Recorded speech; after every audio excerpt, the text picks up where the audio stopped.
Hello, hello, hello, hello, hello, hello, hello, hello, hello. How's everyone doing today?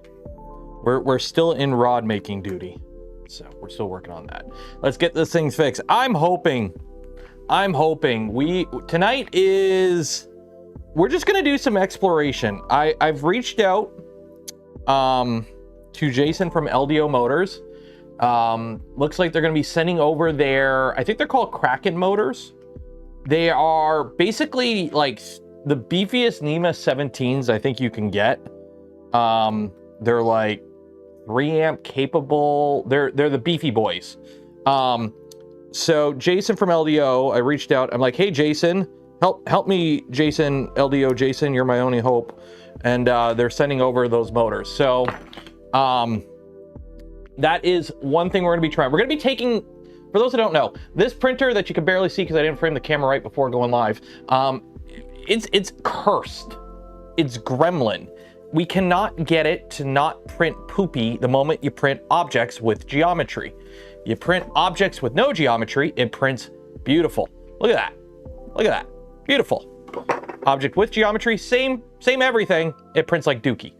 So we're trying to figure out what's going on, and we've determined it's probably mechanical. So at least we've, narrowed that part down. But what is mechanically wrong with it? We can't figure it out. So we're gonna do a little bit of stuff over here. Why are you changing filament? Who told you to change filament? Oh geez. Oh, you poor printer. This print, I thought the print ended. Oh no. Oh no. I thought the print ended. It didn't end. It has been wanting me to refill it with filament for like a day. Yes, Mr. Prusa. Yes, Prusa printer. I will give you some nom-noms. Don't worry. I'm giving you some nom-noms. I thought it was done printing. It's like, unload the old filament. Is this Pet G? Orange Pet G? Yes, Orange Pet G. I thought it was done printing. So it's been like this for like a whole day. Oh, you know what? That's what that was. I woke up this morning to a, oh, your printer needs, take a look at your printer notification on my phone, and I completely forgot about it. And then when I came out here in the garage, I just kind of looked inside and I'm like, oh, there's prints there. Yeah. So I looked and I'm like, oh yeah, the print's done. And it's like, nope, it's not done. So we're waiting on it to heat up. So one second here.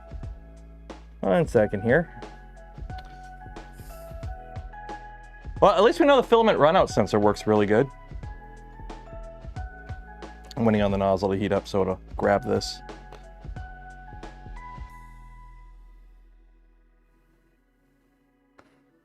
Yeah, okay.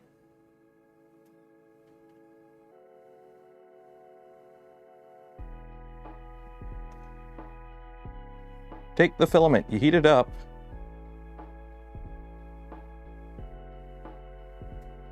What's going on here? Yeah, you're green. Take the filament. It is actually warm in here. It is actually warm in the garage. I don't know why it's warm in the garage, but it's warm in the garage. Okay.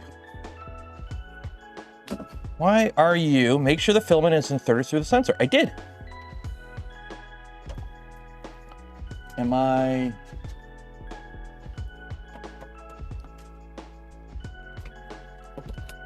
Am I missing the sensor?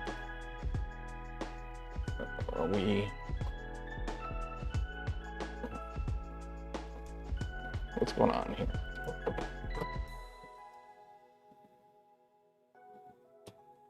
Oh, it probably would have helped if I...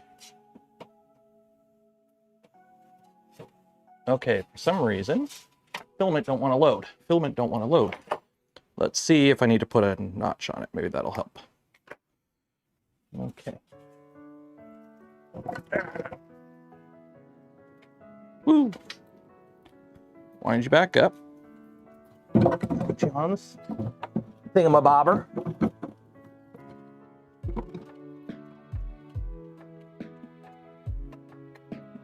Okay, feed you in, feed you in.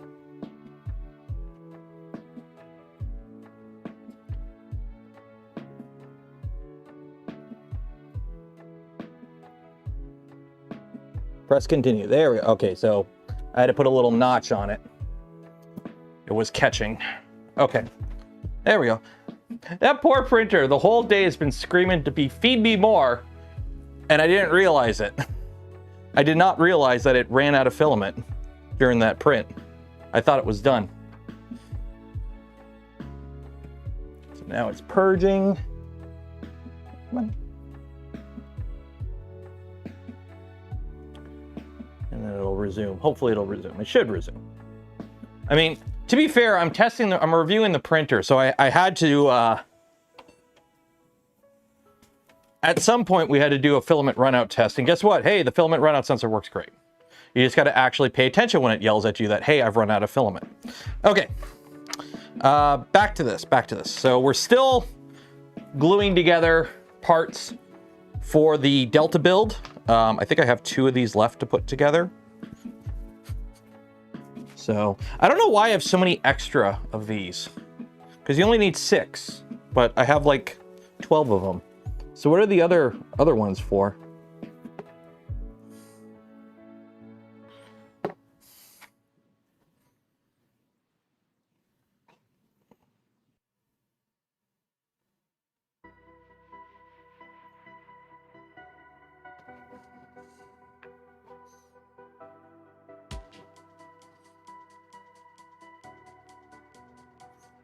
Also, the Gorilla Glue works pretty good, but it expands. So it likes to, like, you think it's full, but it's not. And then it expands and oozes out. So you got to use less than you think. But it works pretty good.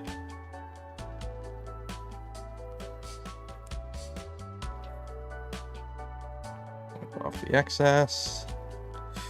Put it in our little jig here.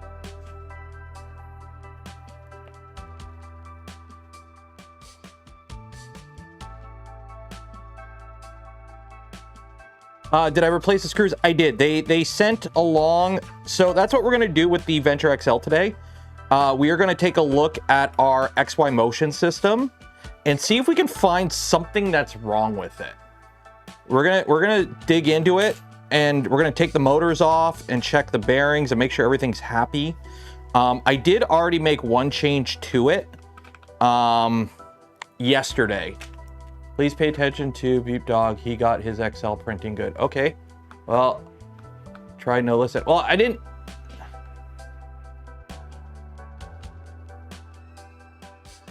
Well, I haven't been really looking at chat because I've been trying to fix my printer and get this going. There we go. So these are that. Okay, so I put this in too far, so now it's tilted. There we go. Okay, let's go that way. Now we let that dry for a while. Okay. So Beep Dog, apparently you got yours working. What did you have to do? You have the Reaper tool head. Okay, so Beep Dog, what's impressive? Beacon. Okay. So what did Beep Dog say?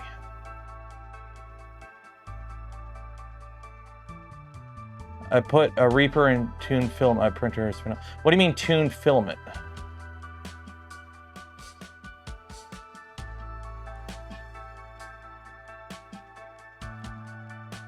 Okay, that doesn't solve my problem though. He put a new tool head on and tuned the filament, but like, what do you mean Orca slicer tuning? Yeah, like flow rate and stuff. I've done all that. I have little printed filament tuning thingies everywhere. What tuning are you talking about? Because like, you've been here for a while, you've been watching. We've done the flow rate, the pressure. We've done all the tunings. Is there a tuning in here I didn't do that I should do? Because we've done all this. I didn't do it with the Reaper.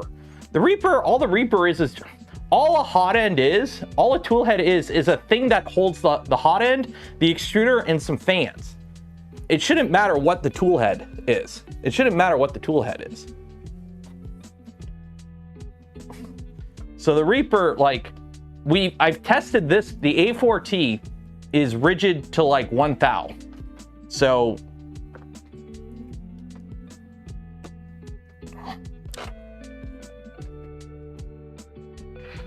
I don't think just do the tuning. We did the tuning. We did all the tuning.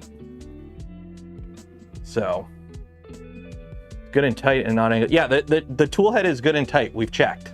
The tool head is good on this. Oh, I'm gonna need the tablet today. Hopefully the tablet is powered up. Are you powered up? Do you have juice? Okay, gotta power this up or charge this for a bit. So I can actually see. Post pics of sample prints. Yeah, like, so like, what do you mean tuning? Because you've been here for all these streams. I've done all the same tuning. So that's why I'm thinking it's mechanical. Something is mechanical with it right now. Like what? You're using the Orca Slicer stock Voron profile just with, you know, printer size change. Like, what have you done different than I've done? Because I think we've both been doing the same thing. So that's what's annoying. That's what's annoying with this is it shouldn't be doing this, but it is.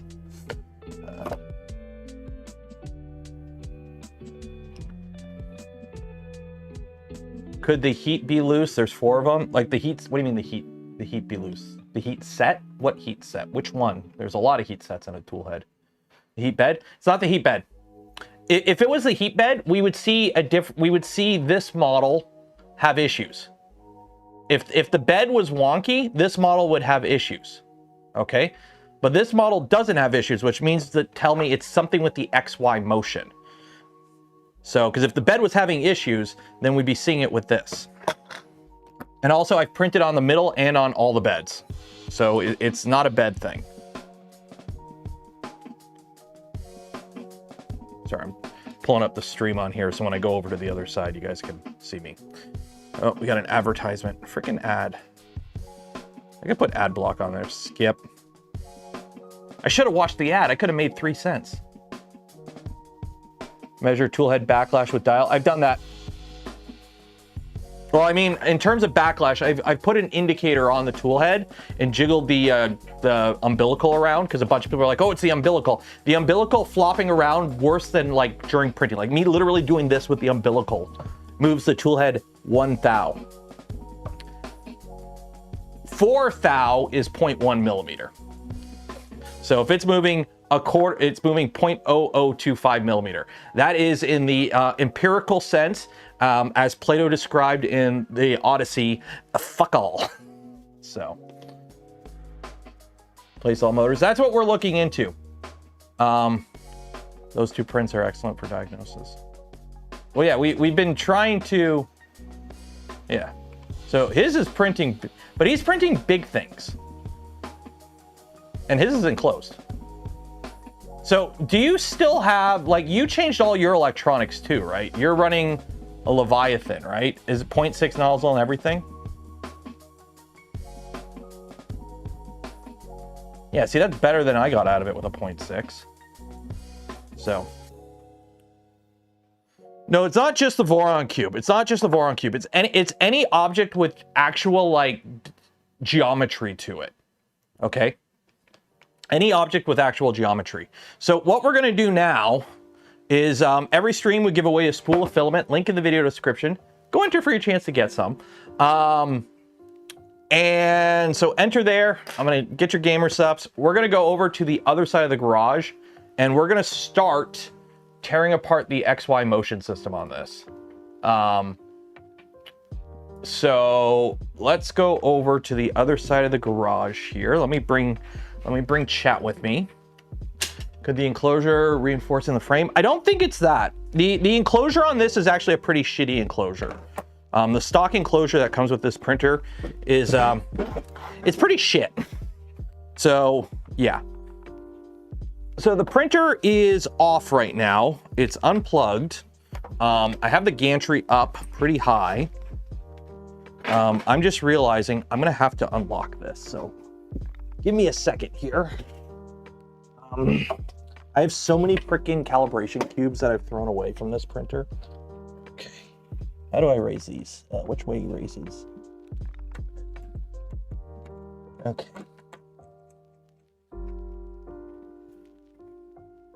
Got to raise, drop the printer. Oh my God, that thing is heavy. I need to print the tool.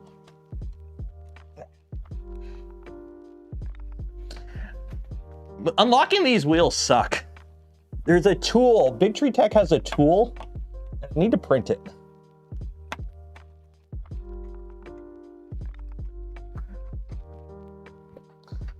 I need to print that tool. Yeah. Okay, now I'm under the printer.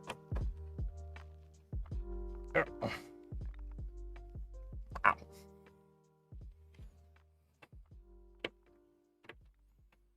This is awkward. Hiding under a printer. There you go. Oh, there's spiders. Spiders.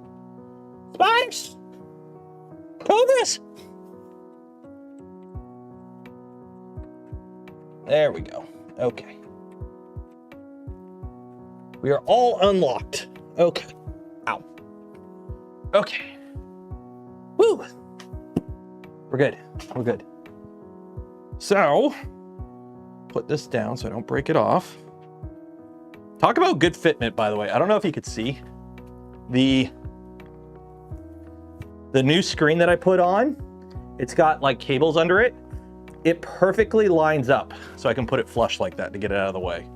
So we got that going for us, which is nice. Okay, so I gotta take these back. These back panels don't really exist for any reason other than to just kind of hide stuff to make it look kind of clean.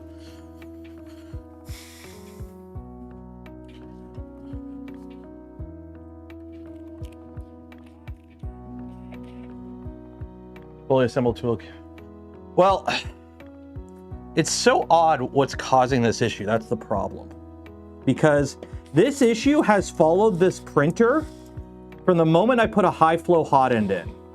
So even with the fully stock setup, the print quality has been sus. Even with a fully stock setup, the moment I just swapped to a high flow hot end, print quality kind of went poo-poo. So I got a feeling it's something mechanical and it might be getting worse. It's like the only thing I can really think of is it's got to be something mechanical and it's got to be something that's getting worse maybe. So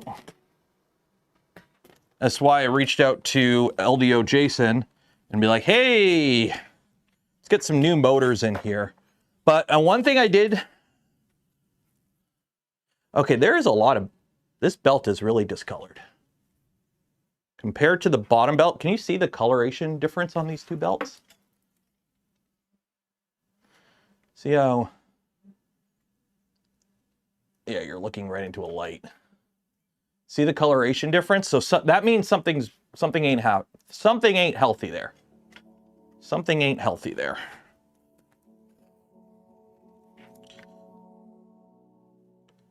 Something ain't healthy there. Live chat. Let me just put live chat on here so I can top messages. No, I want all messages. There we go. So something ain't healthy there. Still thinking it's temperature related. I don't think it's temperature related because the machine ain't enclosed and I'm printing PLA. So it's not like we're having to deal with like frame expansion or anything like that. The printer is enclosed and we're printing PLA. So in terms of like variables, that's a pretty basic setup. Like, oh wow. Okay, so something is definitely getting chewed up. These are getting kind of yucky looking. Okay, oh wow, there's a lot of belt dust back here. Okay, let's see what we can figure out why these are dookie looking. So let's see, is there...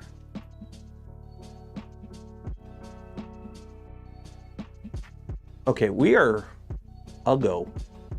Do we have crud buildup on these? No, there's no crud buildup. It's just really, these belts are disgusting looking. Look at the color difference. Can you see the color difference between them? There's, yeah, something's definitely breaking down. Something is definitely breaking down. Check the idlers. That's what we're gonna do. So I'm gonna have to, because I'm not seeing, it's, okay.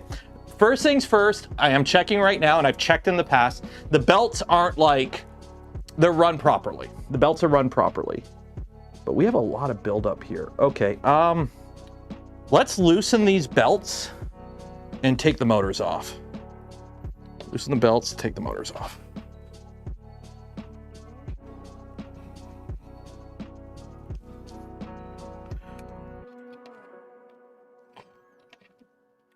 There we go, one.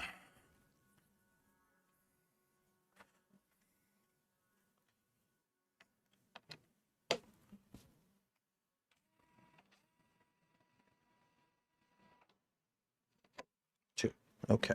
So that's that one, that's that one. Maybe other issues. DeFi, I've printed PLA cubes at 240. It's not a PLA temperature thing. I've tried from 190 up to 240 for PLA. The print temperature difference did nothing for quality. Okay, so these are nice and loose now. So I should be able to take the motors out without having to, oh, I did this. This was yesterday's project, trying to remove variables. Tooth idlers. I've gone to tooth idlers. I'll show you because I had to do it really sketchily, but I went to tooth idlers on the XY joints. Let me pull up a picture here. So now we have tooth idlers on the XY joints.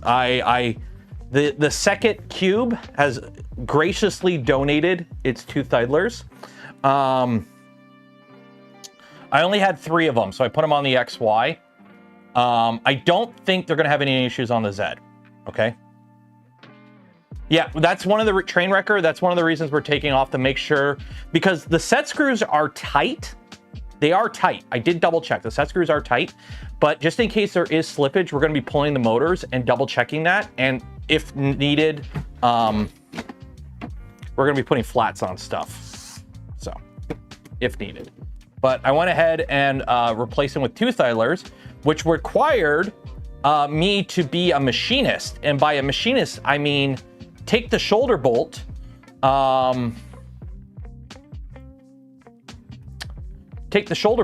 chuck it in the drill, and use files to drop the shoulder down, because I had to drop the shoulder down 1 millimeter.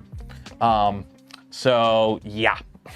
That was fun, but it works. It works, and everything does line up. Everything does line up. It's not rubbing on the flange or anything like that, so it's good. No, we're not using sensorless. We are using mechanical end stops.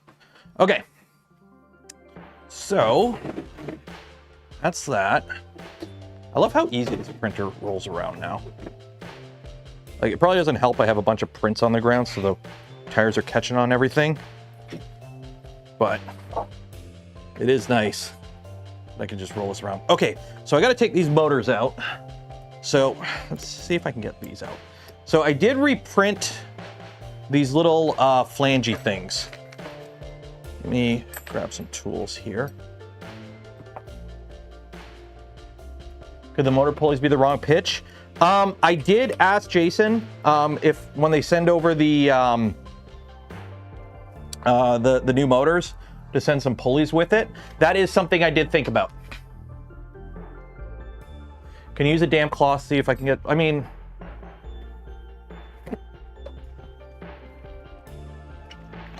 damp cloth, we're using ISO.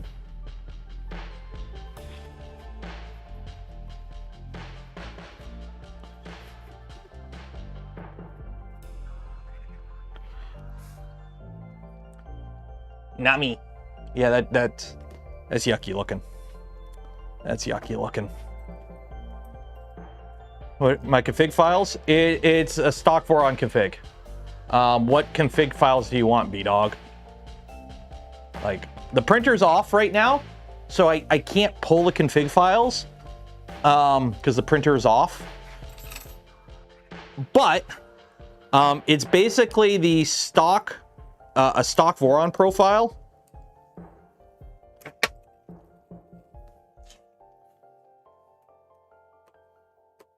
So I did print these little holders here. Wow, those are really tight. So that we would have support on both ends, but they are really in there. I did reprint these, by the way. I did reprint these. I have 2 new ones here with bearings pre-pressed in. So these are the old ones. These were PET G. I reprinted them in glass-filled ASA just in case temperature was an issue, but I'm not seeing any warping on these. So that is something we're trying as well. Try all the variables. Yeah, we have aluminum dust on the belts. Do I have homing or anything? Standard homing, it's the standard XY homing. I don't know why homing would cause this kind of intermittent print quality issue. I don't think anything homing wise would be causing that issue. How do I take these motors out now? Okay. So we gotta unplug these. Plug you. Hopefully this pinout is the same with LDO motors. And unfortunately, these stupid fans are glued on. They're not glued on great though.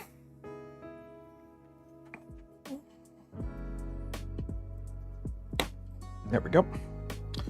Those come off. I mean, they'd have to come off anyways. Oh, where'd I put my, you can just kind of stick there for now. Where'd I put my electric? Did I bring it back over here? Where'd I put my electric drill? Or my electric screwdriver? Oh. Okay.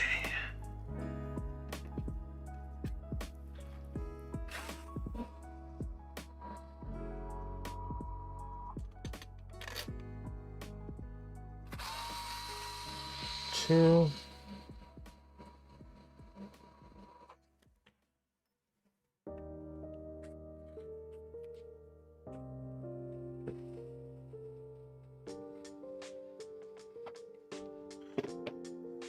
So I can't lose these because these are a certain length specifically for this. Oh my God, these are disgusting. Oh my God, there's so much dust buildup. So the question is, are these... Okay, we'll take them both out and we'll look at them at the table. Oh my God, this is filthy in here. Oh, there is so much crud buildup. Okay, we definitely got to clean everything. Oh my God, I got to clean everything. There is so much like gunk buildup. This could have, I didn't see any. I was looking from the front, but I couldn't see this stuff getting on the bearings, but maybe it is on the bearings. Maybe it's just like, but it's weird if I have crud buildup on the bearings. Uh-oh. Okay, I gotta find that one. If I have crud buildup on the bearings, that it would print the plane cube, unless when it prints the plane cube fine, because every motion is exactly the same. The belt pathing, like it stacks up the deficiencies so you don't see it. But since we're doing directional changes, I don't know. I can't lose these screws. They are like a certain length. They're like 38 millimeters or something. Where's the one that went under here? Oh, it went way over there. Shoot. Okay, well, getting that out is gonna be fun. Magnet. I don't want to lose it.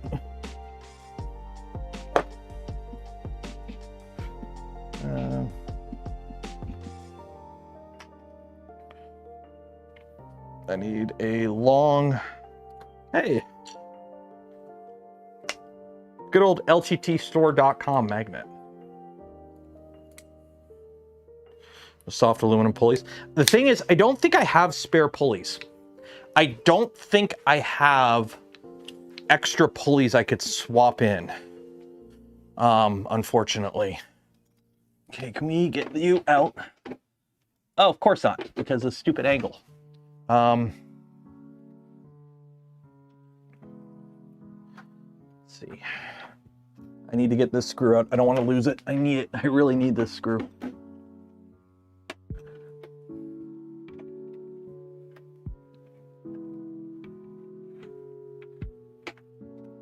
Okay.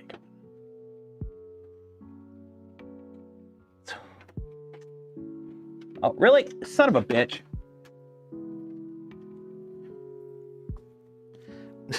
It's really stuck in there. One second.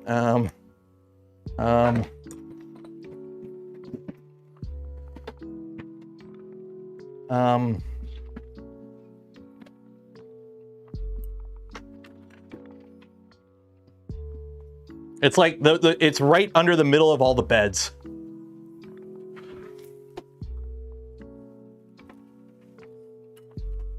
Gotcha. I can't lose these screws. I need them. They're like, there, stick them all together with a magnet. Because they are like the specific size.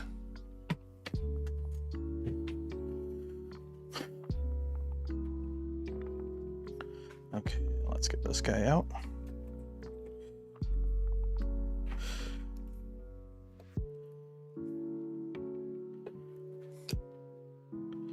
Okay, so we got both motors. Let's go take a look and see what we're looking at here.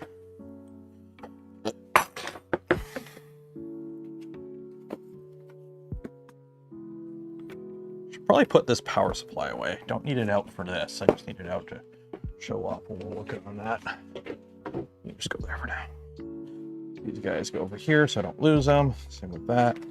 Same with that. Okay. Buy some gamer subs, use code Canuck, save 10%. Okay, let's see what we have here for motors. So, we gotta get these stupid bearings off, and these are tight. Wow, these are really tight. Okay, okay, that one comes off pretty okay.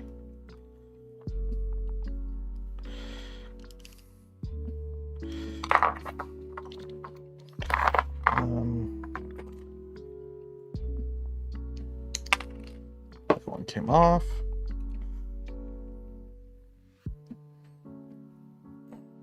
Oh wow, that's tight.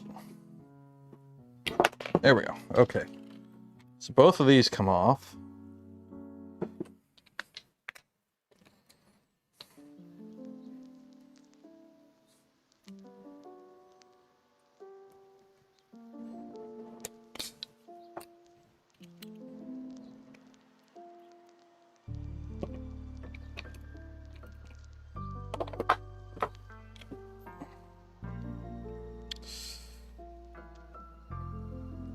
I don't really see any look of it. These are just gunky.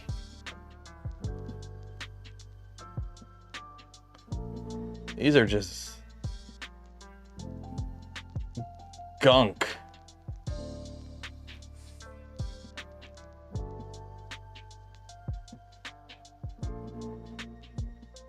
Although it looks like you're on the right direction, it's thought if the corner frame pieces in the Z orientation were not tapped far enough, bolts used, there might be play. Are you talking the frame? I did double check the frame. The frame is secured. The frame is pretty secure. Like,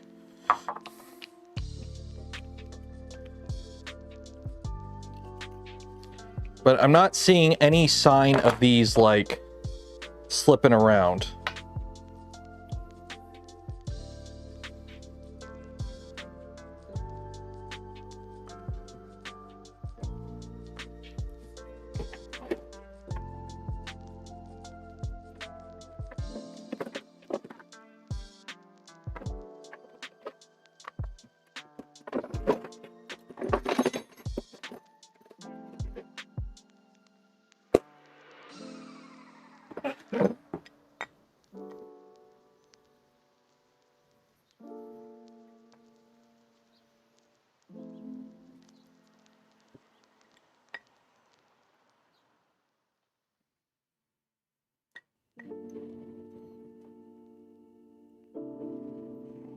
Shafts are square. That one's square.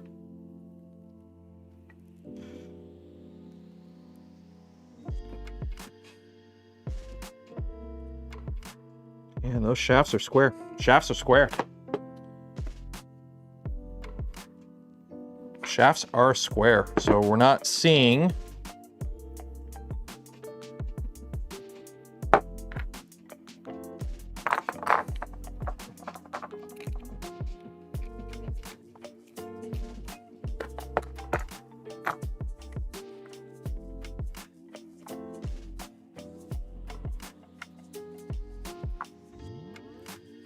what am I doing to the pulleys? Oh, gotta try and get some, knock some burrs off.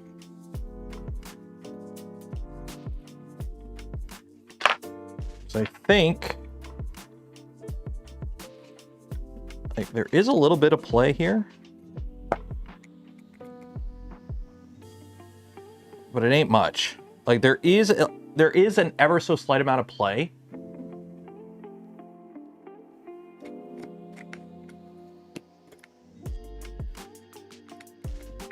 I've also heard if the motors were wired up backwards, we'd have much bigger issues. Like it does print good. It just only prints good if you're going stupidly slow. And this was when I first had the printer. So who knows if things have kind of worn down since then, right? If you get what I mean. Because again, it printed this and then right after printed this. Okay, so something is wrong. Okay, let's grab a little brushy brush here, a little bit of ISO and some cleaning stuff, and let's go over to the other side and see if we can do a little bit of probing. See what we got here. There is so much gunk in here. Okay, let's put these screws over here. There is so much gunk built up. Like,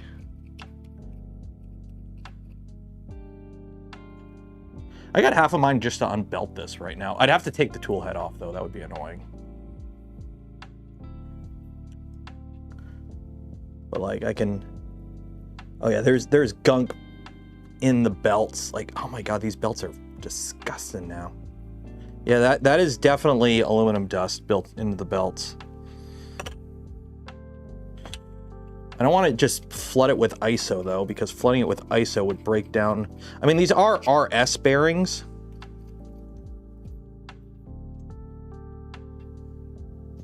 There's so much shmoo. There is so much shmoo.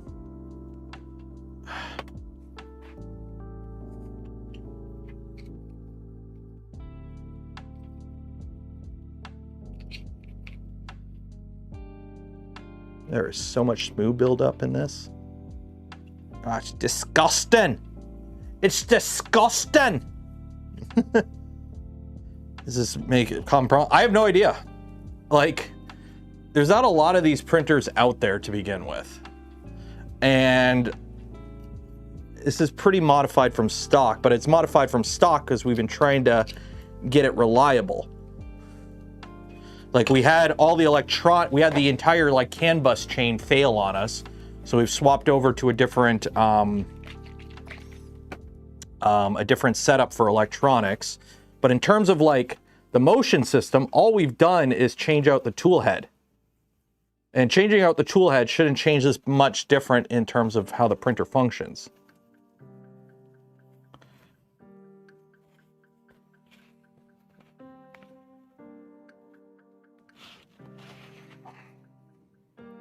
One second, I gotta ban somebody.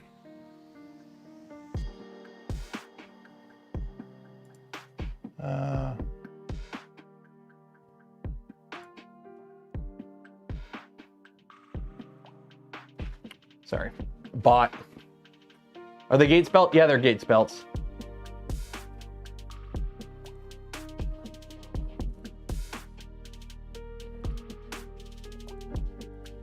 Who is that? Potato.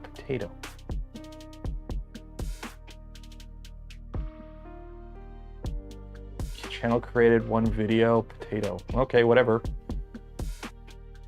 I don't even know who they were saying. Neoform 3D. Do I have to yell at somebody? Neoform.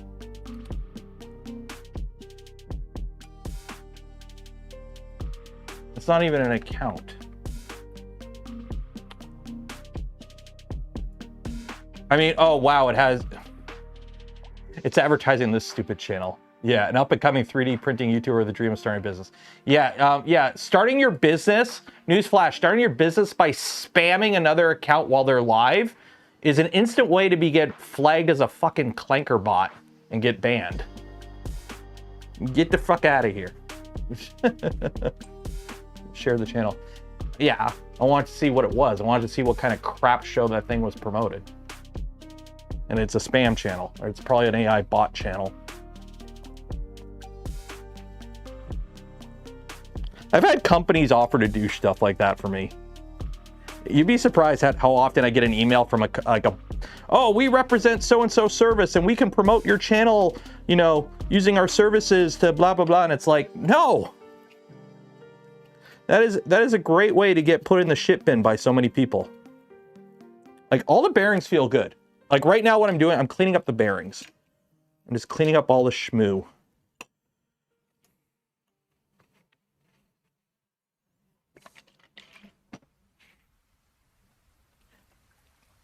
It's disgusting.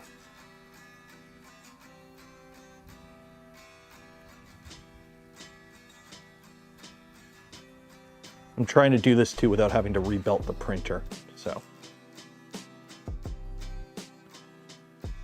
Just kind of. And then I am going to take a look downstairs because I don't think I have any extra belts that I could use.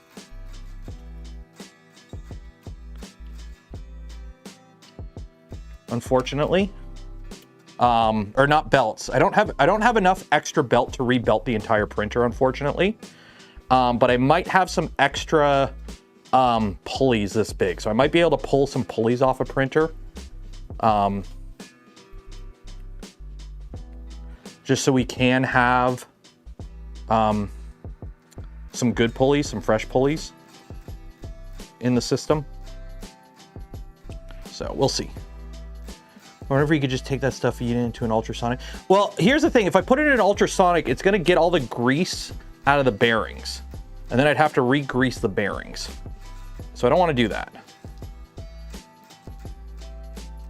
Like, I don't want to do that much work. Like, we got to do work. We got to do work. But I don't want to do that much work.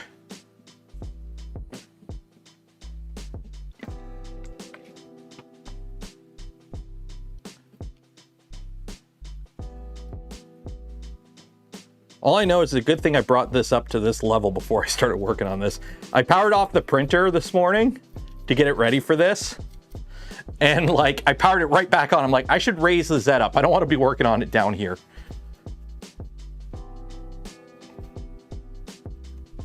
Okay, so that's clean now. Check the bottom one, make sure the bottom one's clean. Okay. What sucks is I have an air compressor, but it's like an air compressor. So I can't really use that. Okay, so that side's clean. I think, yeah, oh, we've tried Z-hop on, Z-hop off, printing inner walls before outer walls. I have an Ego box filled with all the different variables, and guess what? None of them have come close to fixing this. We've tried all kinds of different variables, like, oh, maybe it's just setting, maybe it's this setting, maybe it's this setting, and it's like, nope. Yeah.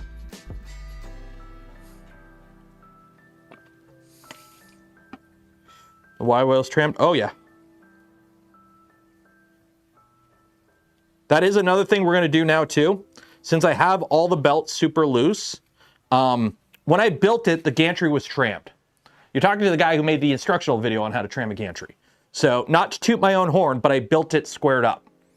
But what we're gonna do is, since I have the belts all super loose now and the machine has been running for a couple 100 hours, I'm going to loosen the gantry and let it like make sure it's all good. So we're gonna crack everything, move it around and make sure it's all seated and we're not like dealing with like a not properly squared gantry. We shouldn't be. We shouldn't be. It should be square. But just in case, we will do another re-square of the gantry. There's so much crud in these. Oh my God.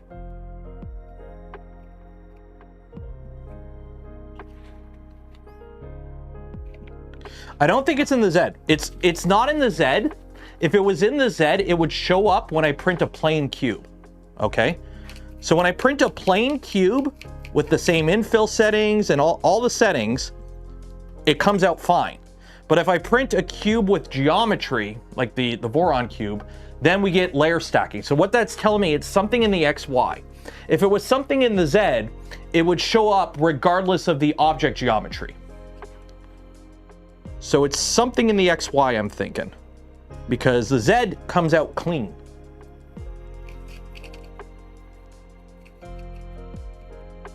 Also, all these bearings are spinning so freely, like none of these bearings are like bound up. More amps to the AB motors. They're rated for 2.5. The stock config has them at 2, and I've been running them at 2, but we're running at like normal Voron speeds. So it's not like, you know, we're taxing these crazily amount. And I've run them at half speed too, and we still have the issues.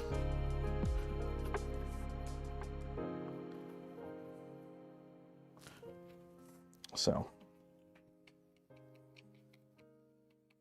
yeah, these bearings all move freely, nothing bound up. Oh, I got an ad. Baud rates for CAN bus. It's not CAN bus. It's USB. It's a USB tool head now.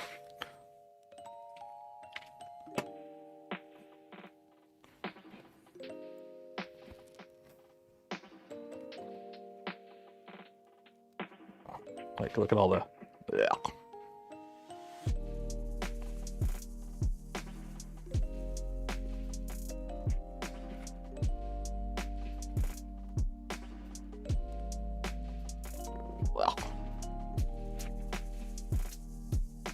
But it's not like there's gunk. No, there's gunk built up there. Okay, let's move it to the front.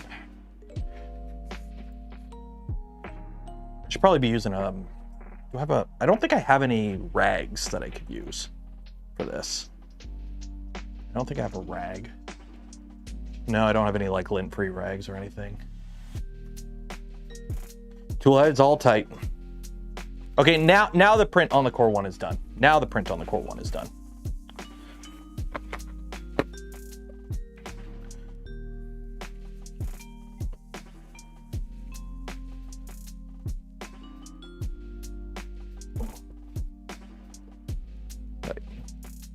That's all aluminum oxide from the drive gears coming off there.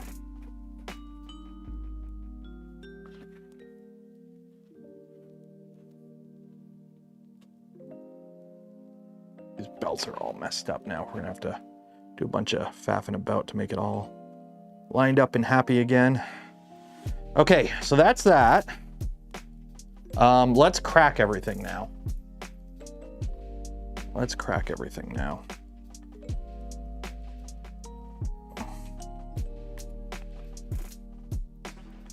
Crack all my XY joints. Let everything find its home. More surprise.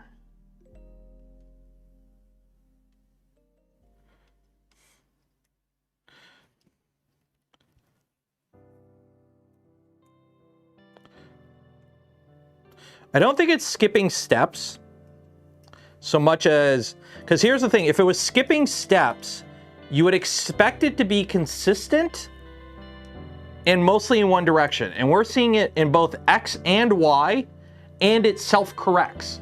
So if it shifts out for a bit, it ends up coming back. because everything it prints, while the wall surface is all, you know, over the place, it's all still geometrically accurate. So I'm still printing 60 centimeter cubes that are bang on 60 centimeters within margin of error. So it's like, you would think if it was skipping steps, there'd be a lot, it'd be, you know, we'd be skipping steps. It'd be Tokyo drifting across the bed plate, but it's not.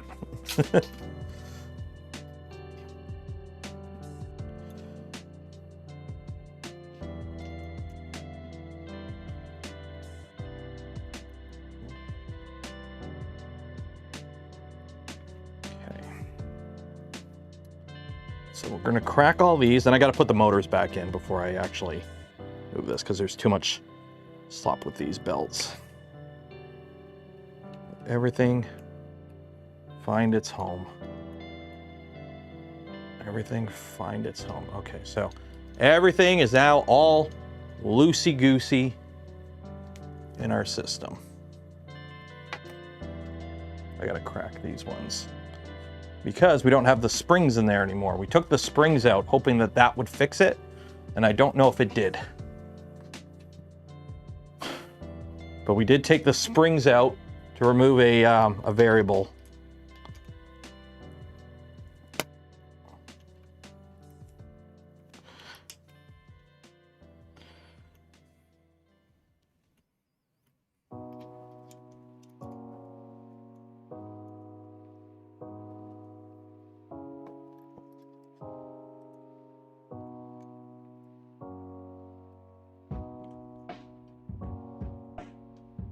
Actually, I don't think this does anything, but we're just cracking everything.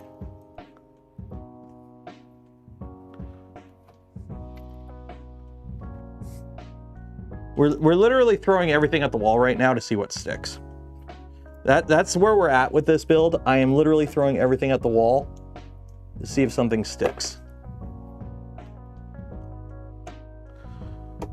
Because this machine has caused, on the bright side, it's a lot of content. So if you enjoy the channel, the content I create, and the things I do, consider becoming a channel member, Patreon supporter, or if you're really cool, gifting memberships to others. That's always cool. So we're getting our share of content out of this thing, but it's not the content I want to be doing, because there was supposed to be a Halloween video where I was going to print a bunch of stuff on this for Halloween. So now that's going to move to be a Christmas video if I can get it done in time. But it's just like, I don't know why we're having so many issues. I have never had this many kinds of this issue on a printer before. It's just really, really weird. Really weird.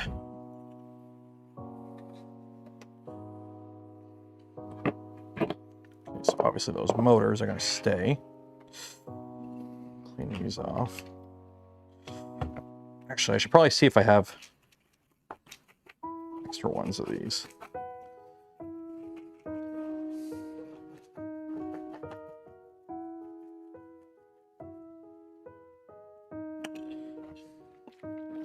And I'm getting ISO all over my hands. Try a different extruder. We've tried 3 different extruders.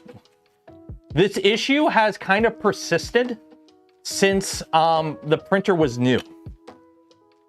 Like, the only time this printer printed good was when it was in its fully stock setup. The moment I swapped from a stock, barely able to do 12 millimeters cube per second flow hot end to a high flow hot end, this machine's been out to lunch. So that's with the stock extruder. The stock extruder rebuilt a new plastic housing, and then an Orbiter V2.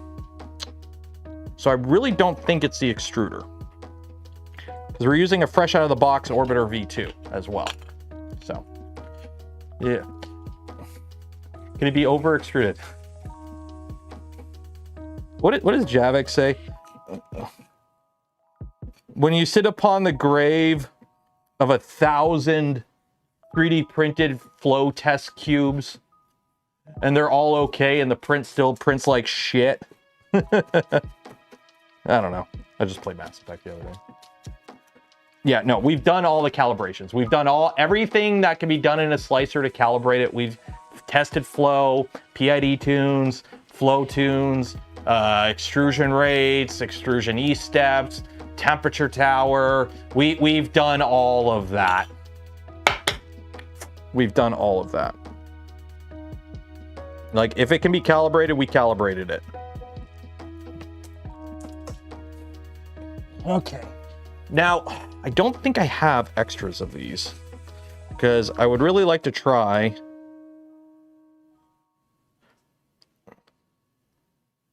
For 2GT, is it supposed to be rounded at the top? Please tell me these aren't like MXL or something. Here, let me take a picture. Better not be MXL.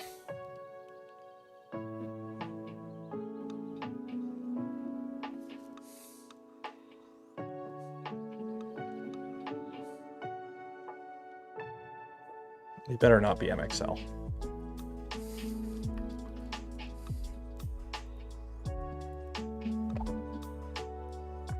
Okay, do I have 20 tooth? Those are all 6 mil. Oh! I have one.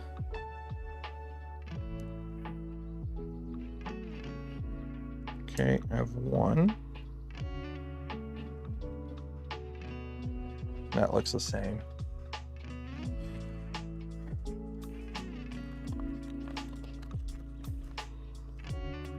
I have one 9 mil. I have one 9 mil left over somehow.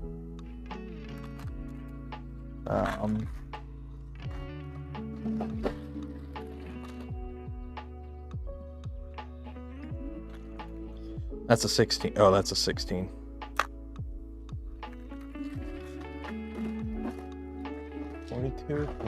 Misc pulleys. Looks borked. Could just be camera angle. Does look like MXL. I know. I'm not too happy looking at that.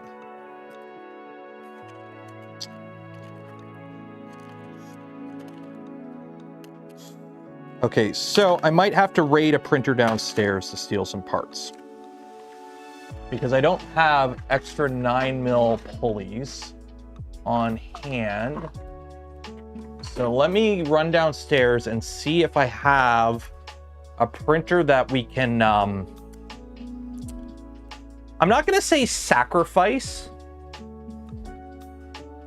I'm not gonna say sacrifice, but I'm going to rip parts out of it to reuse in another printer. So it's going to donate. Yeah. I'll be back in a second. I think you'll be able to hear me in the basement. So we'll see. Let's see. What do we got? What do we got? What do we got? What do we got? What do we got? What do we got? What do we got? What do we got? What do we got? Yeah, not that one. Not that one. What about you? What about you? You are 9 mil, but you are not. Oh, you're 16 tooth. You're 16 tooth. What about? Oh, there we go.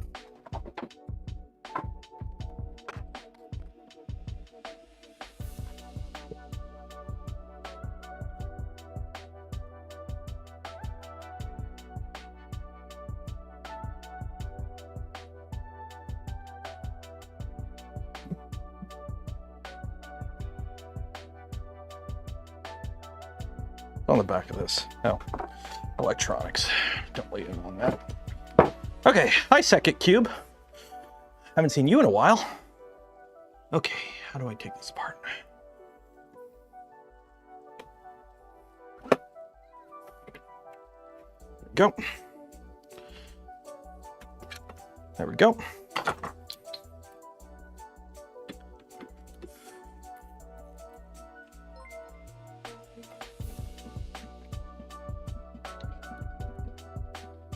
One.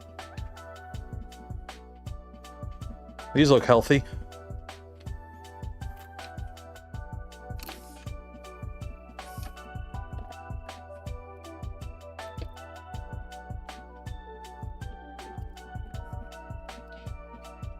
2. There we go. Okay. Time to turn in Phoenix. Yeah, it's a second cube. I honestly did not have good luck with this machine once. So it's been it's been a parts donating machine for a bit now, unfortunately. It's yeah. Yeah, these look a little bit healthier. So let me get rid of this. Bring it back down from the dungeon from whence you came, which is the storage room.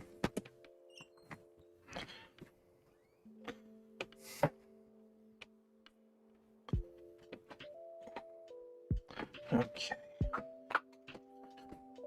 I'm just going to put you here for now. You have a Raspberry Pi in here I could steal?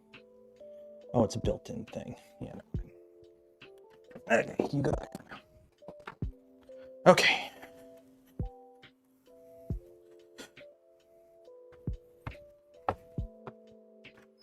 Okay. Woo! So let's see what we got here comparison-wise. So these are the dookie old ones.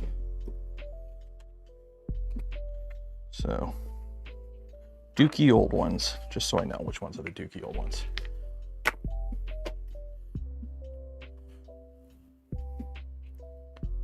Okay, so dookie old ones, new ones. So we have much bigger, easier alignment, because these ones, it's a 9mm belt and it's 950.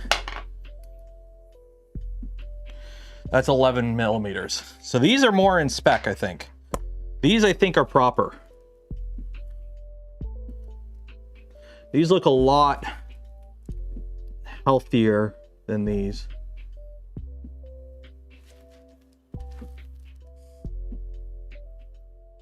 Focus on the shiny. There you go. Yeah. Why not try stainless steel? Oh, quite simple. I don't have them. I requested Jason if they have any Gucci pulleys to send some over. But I'm using what I have on hand right now. Who makes stainless steel pulleys? Who makes stainless steel pulleys that I would be able to...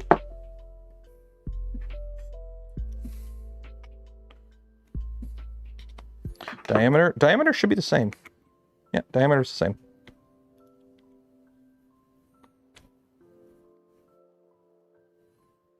Yep, we're good on diameter.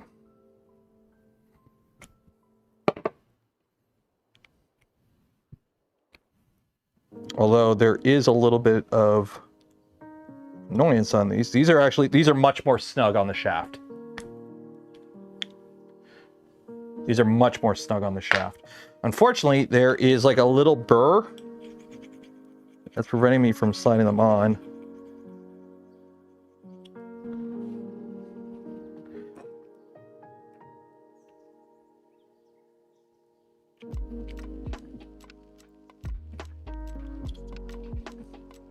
Yeah, these are much, much better. Okay, so which one's A and which one's B? So that one, okay, so this one's gonna go like this. So, should we try and grind a flat on this? Should I try and grind a flat on this?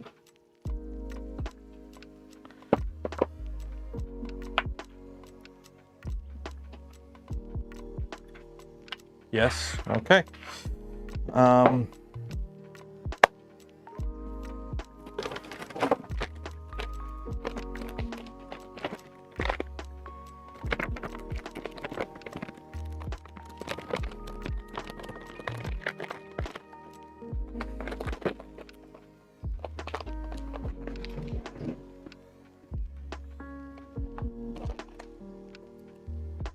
This is gonna be annoying.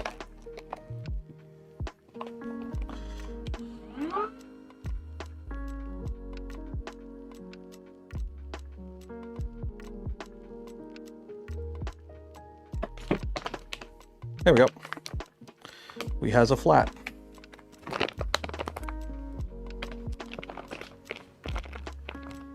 There we go.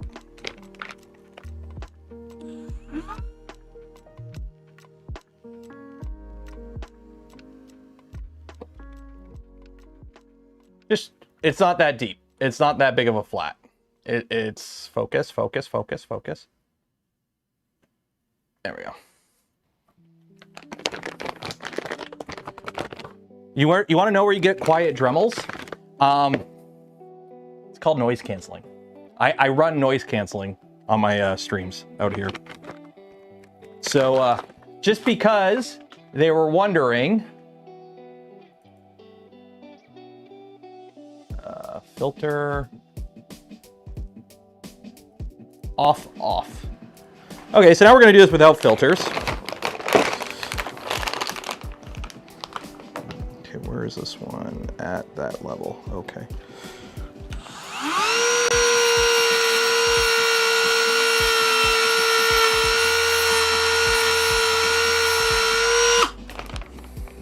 There we go.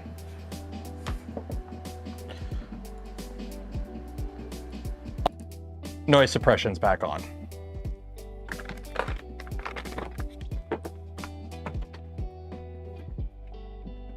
It does make my voice a little tinny, I found, but the pros outweigh the cons in my opinion.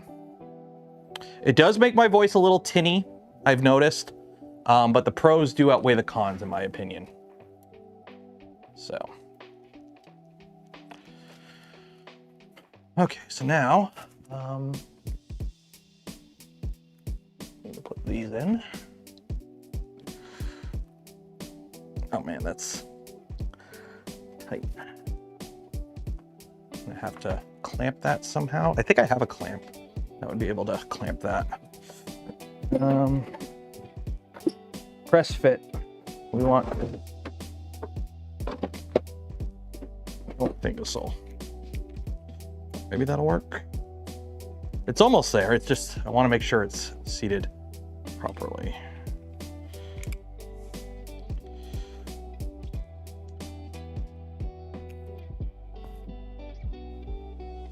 Not quite.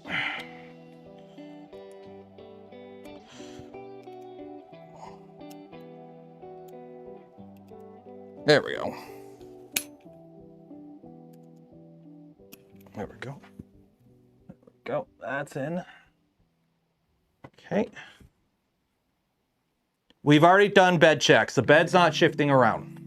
If the bed was shifting around, it would show up in prints with less object geometry. This issue is only present on the X and Y.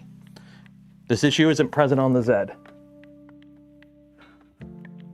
I need to just put I'm just gonna put a counter up. We need to start a counter for every time somebody recommends something that I've already tried and told people we've tried like a dozen times. Once or twice, okay, whatever. But I think we're up to like a dozen times where somebody's like, check the bed. It's like we've checked the bed. It's like one of the first things we checked. Same with like extrusion flow factor and all that jazz. We've checked it all.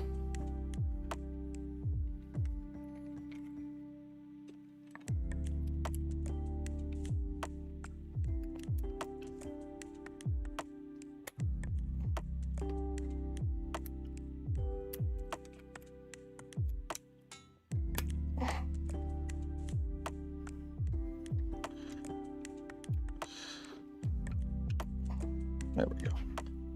Oh, no, that's not in flat. We need to make sure this is in flat. Oh. Okay, that popping out means it's not in flat. That one's in flat.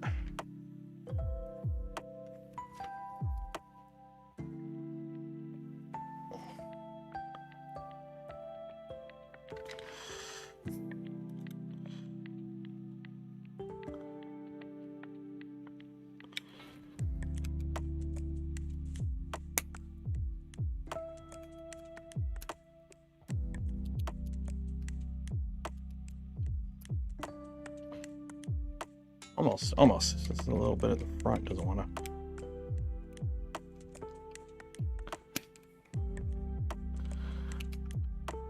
Come on.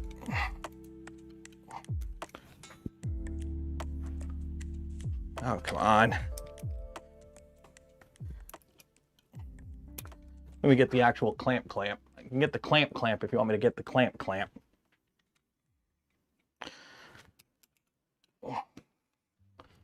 There we go. That'll do. That's in. Okay. So, now we put these back together. So dookie pulleys go away.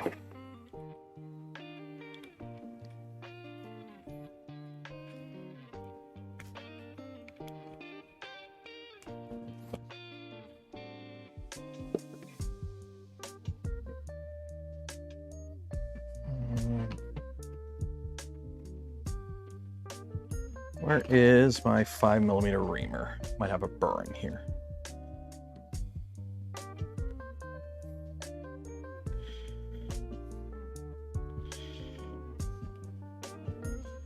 There's a little burr in this.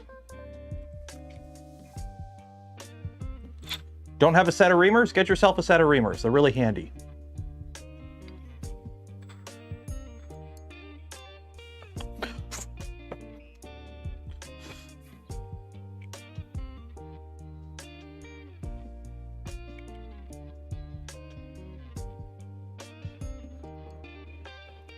Why won't you go on?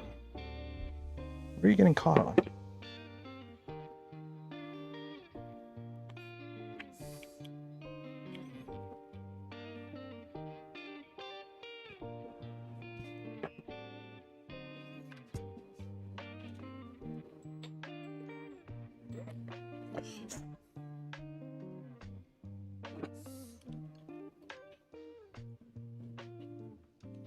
Oh, is it? Yeah, it's a stupid burr.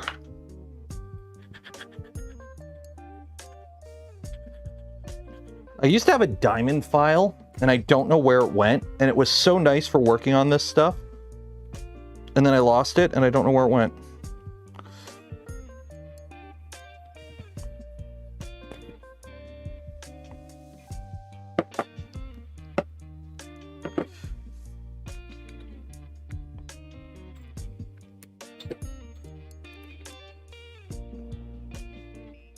Doesn't want to go on. What is going on here?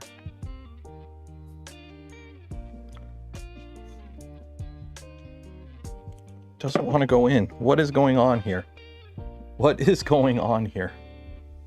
Put my screwdriver.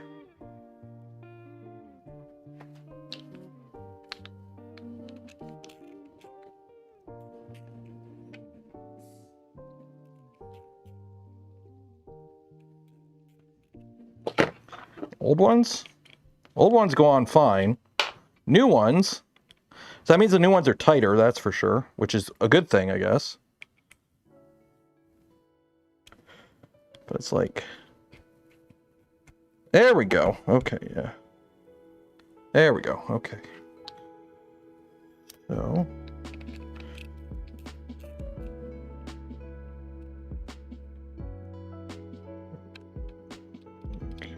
You go right about there for now. And then this one, flat at the bottom. Hit it till I fit it.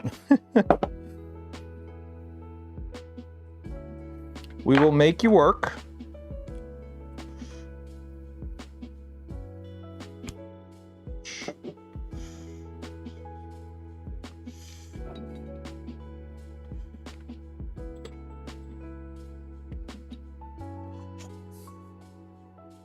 It's like a little burr right at the bottom where they drill in.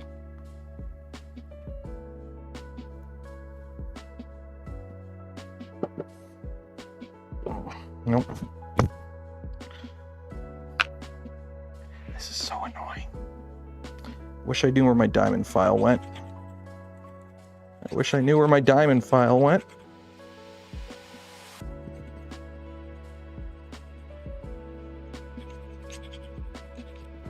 Because I'm trying to basically smooth it out with something that's... There we go. There we go, okay. Go right about there. So that's just finger tight for now.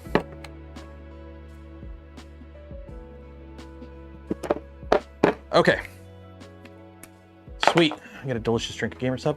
How's the ooze with the Choose compact? Not that bad, honestly.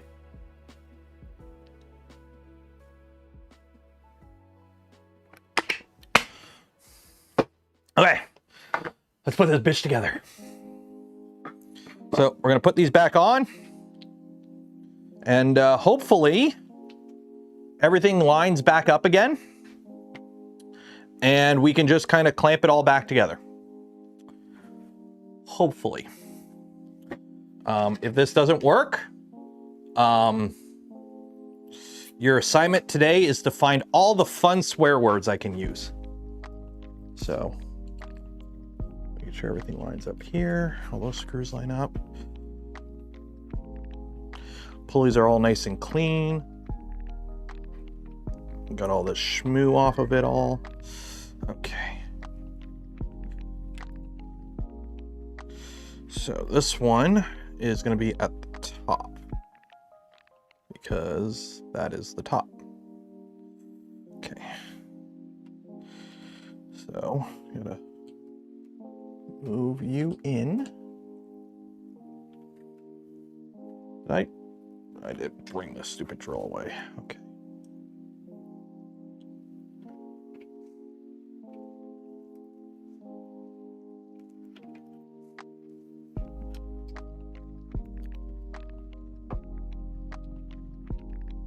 There we go.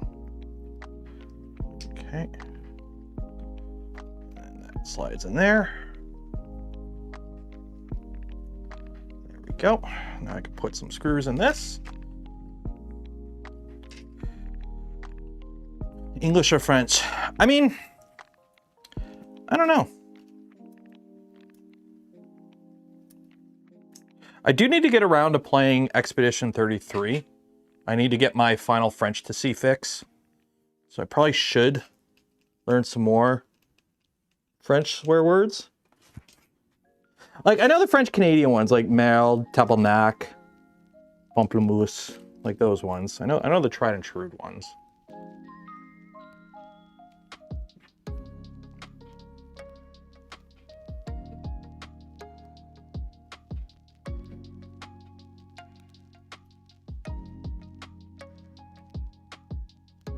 Chalice.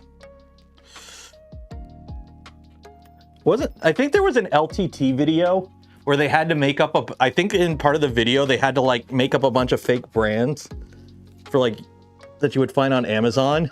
And I think a bunch of the ones they used were French swear words. I'm like, wait a minute, I know these words.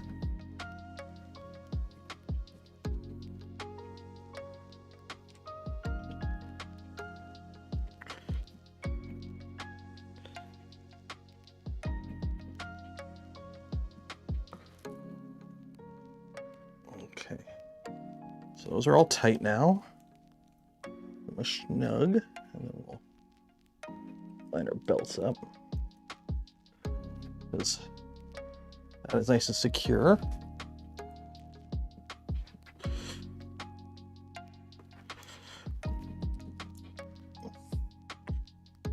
If this works, I'm gonna be so happy. If it doesn't work, content. I don't want it to be content.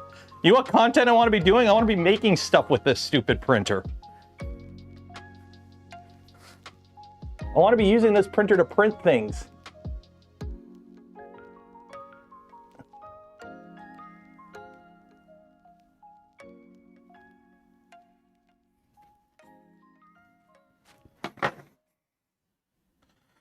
Okay, so that one's in.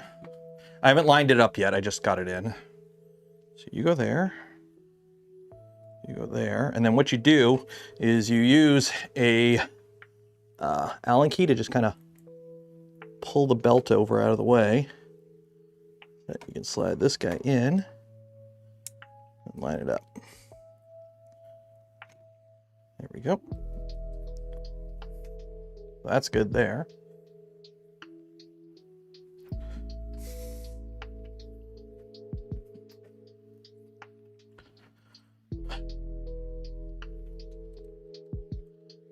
Allevette, gentil allevette, allevette, gentil plumanet. Plumanet, manet, allevette, allevette, allevette, allevette. Allevette, gentil allevette, allevette, gentil plumanet.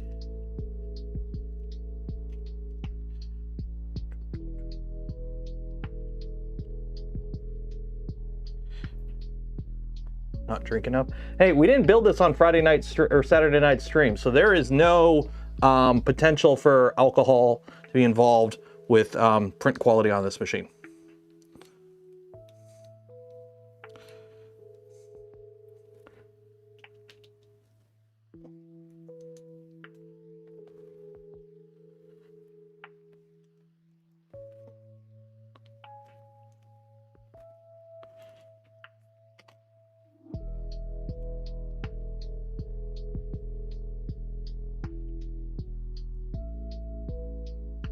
Unfortunately, I don't think these heatsink fans are really doing much, but they're already part of the system. I might as well keep them part of the system.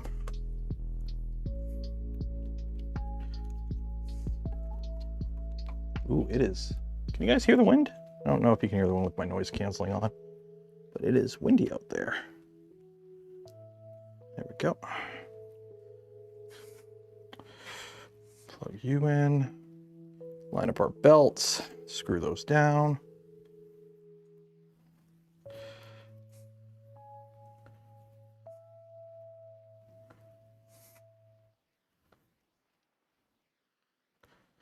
There we go.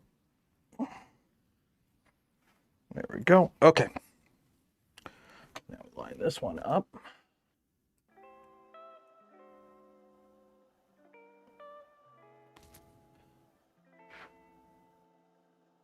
Those look lined up.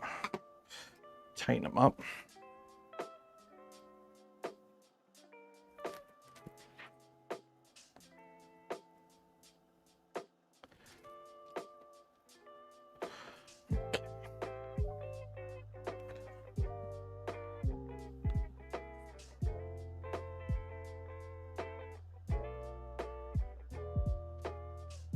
Okay, so that is right in the middle, so that's good there. Tighten that one. Tighten that one.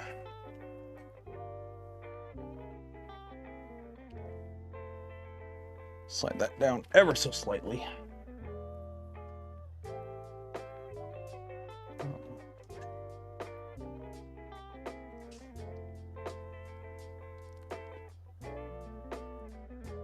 There we go.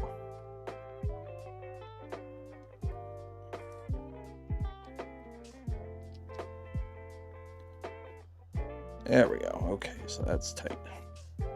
There we go. Okay. So those are tight.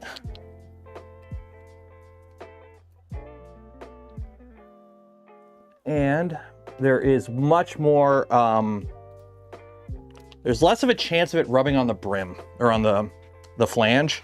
That was something I was a little worried about, was because these are 9mm belts and the freaking clearance they give you is 9.5 millimeters. So if you don't have everything lined up perfectly, you're rubbing the belt on the flange, which then introduces like a variable.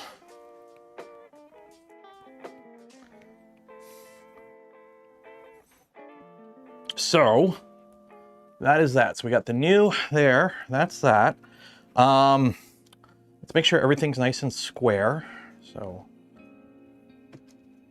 everything finds your home. Come to the back.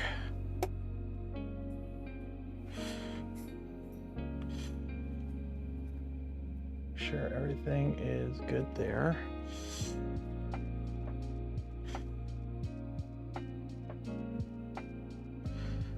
So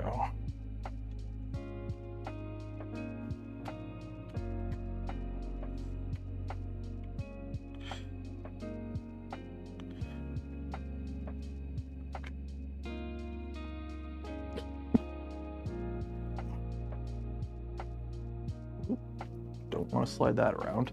That would be bad. Okay. Tighten all these up now.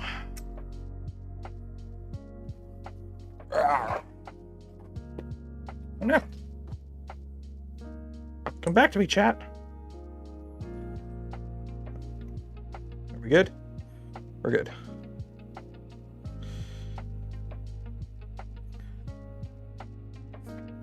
Well, we'll find out. I'm hoping that we can get a print started. All we got to do is tighten everything up, and we should be able to get a print started. So, actually, that's what I wanted to check. I wanted to make sure everything was square.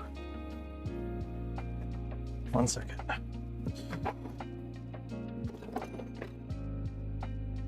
Grab a...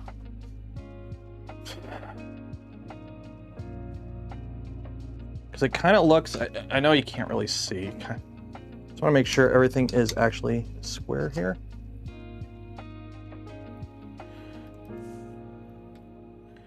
Yeah, that's square there.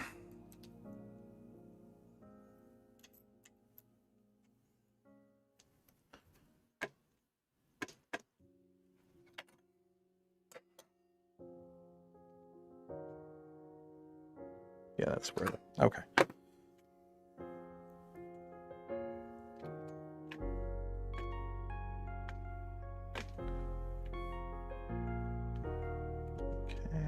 You. Tighten you.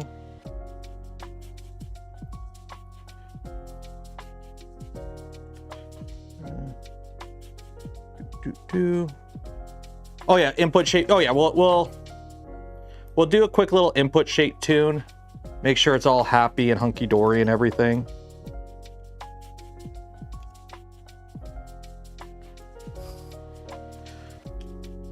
Because we did play around with a bunch today. What really sucks, I don't even have beer in the fridge. So I can't even have a celebratory drinky poo after all this.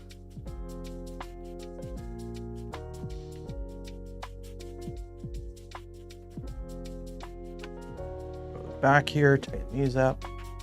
Everything looks good there.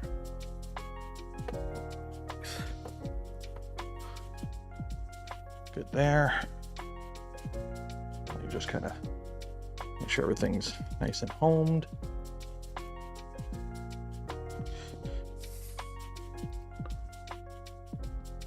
Oh yeah, this looks much healthier back here. Everything looking healthy.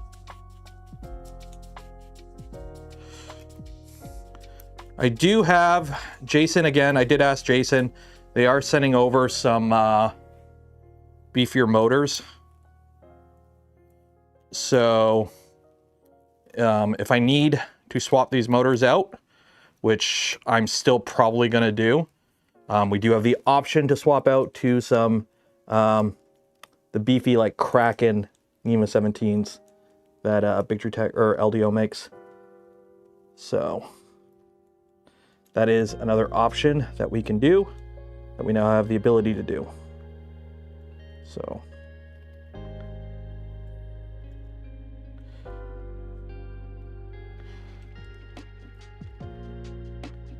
okay.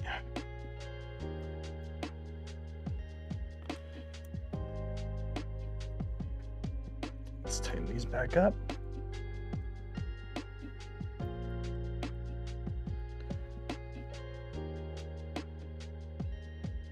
So one thing I did do, there's supposed to be like springs in these so that there's float in the XY. I've removed the springs. So we are basically rigid mount on the carriage to Z. That was one of the things that we did near the beginning to try and see if, you know, maybe it was those springs causing it to bounce or something. So we removed them and it did nothing to print quality. So we've just left them out. If I do need to put them back in, I can, but I don't think I have to.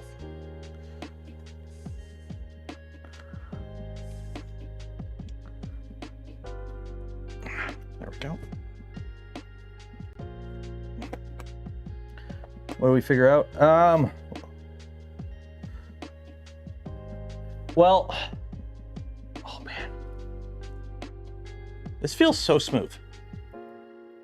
Okay, let me tighten these belts up a bit. get a little belt tension going on here so we actually can properly adjust stuff.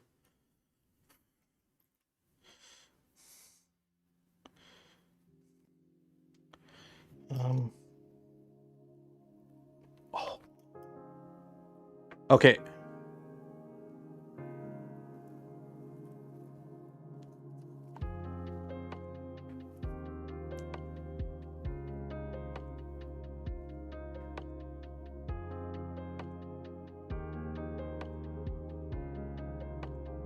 That one I have to bring up ever so slightly.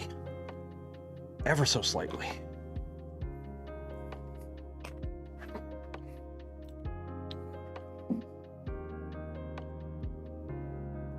Actually, not really. Yeah, I'll bring it up ever so slightly.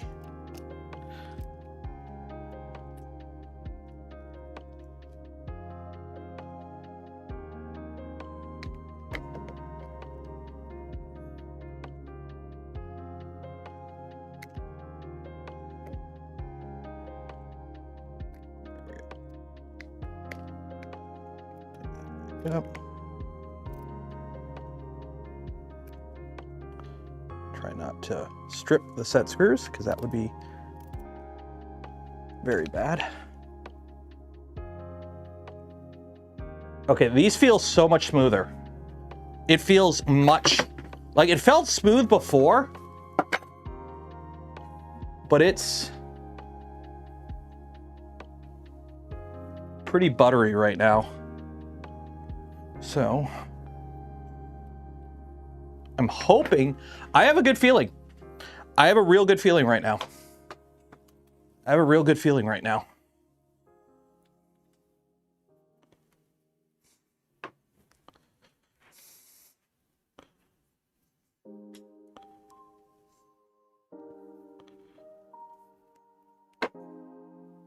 That's good.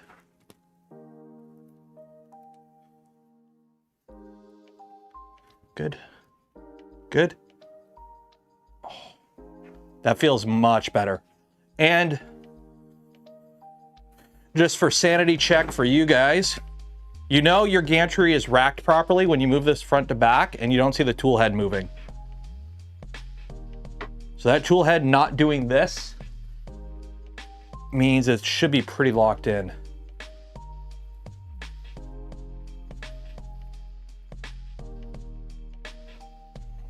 That feels pretty good there. Okay.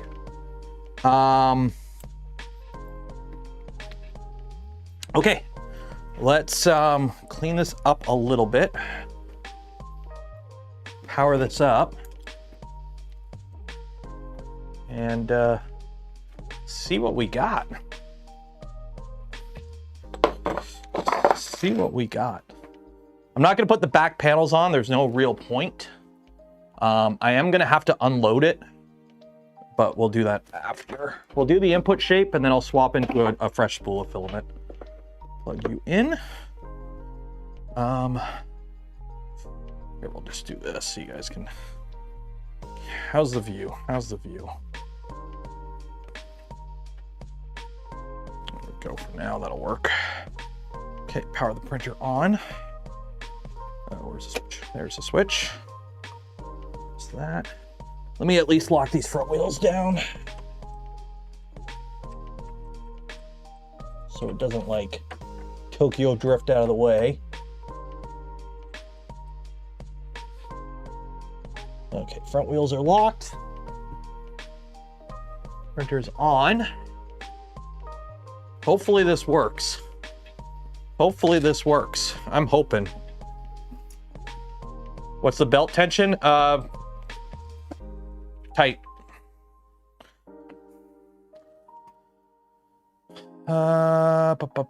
Venture XL. I'm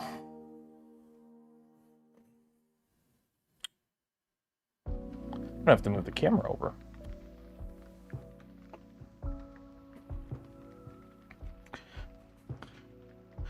Did I bump the camera? No.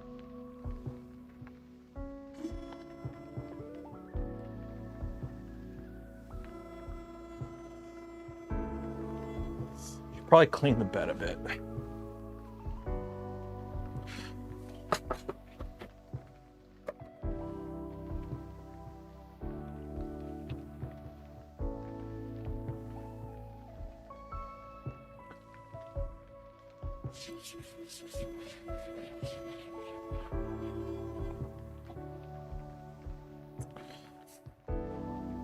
My hands are so dry because I've been very smart in cleaning stuff with isopropyl with bare hands. So my hands are very dry right now.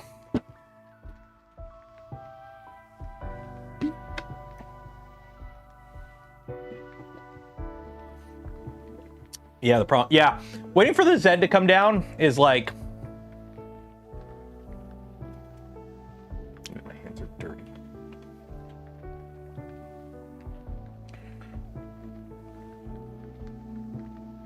Be happy if that spike in the graph. ISO on the bed. Yeah, so for those that don't know, ISO doesn't really clean your bed. ISO will dissolve but not break down oils.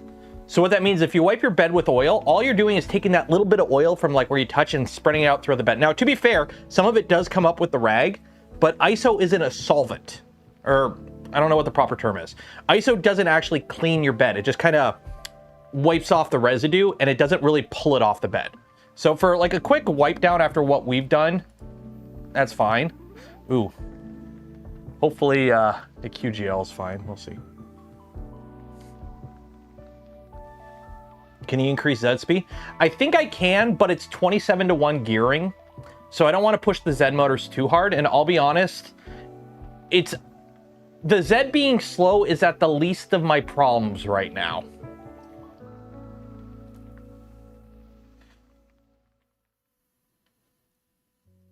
Like the Z being slow in terms of, here's the things I got to fix on this printer. It's somewhere on the ground right now, the Z being slow.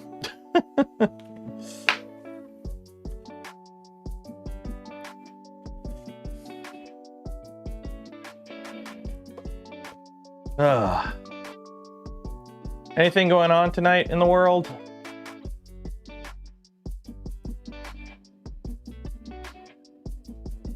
Oh, okay, QGL was pretty good. Okay, so now it's axis shaper, perform standard, axis input shaper on. So this isn't going to be a perfect input shaper because like the machine isn't fully locked down, but like it should give us enough. So this isn't a perfect input shaper because the axis isn't locked down, but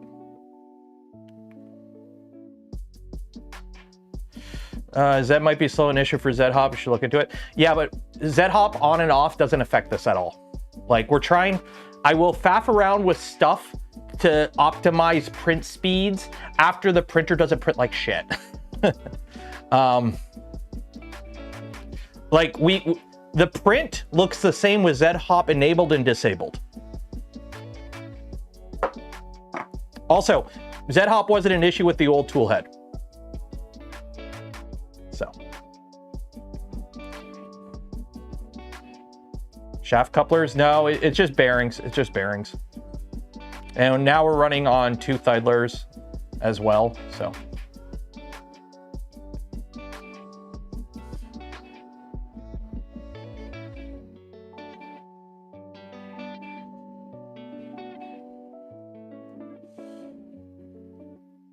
Just washing sugar glider plates so I can. You got sugar gliders? You must post pictures of the sugar gliders in the Discord right now. That is a big spider.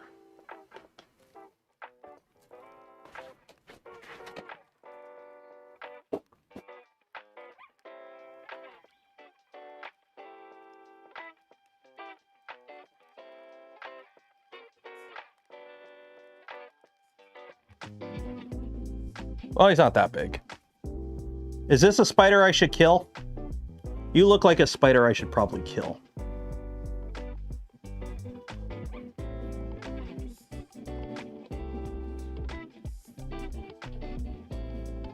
Squish. It's getting winter. There's no... If I put him outside, he's gonna die. It's winter. It's frosting outside at night.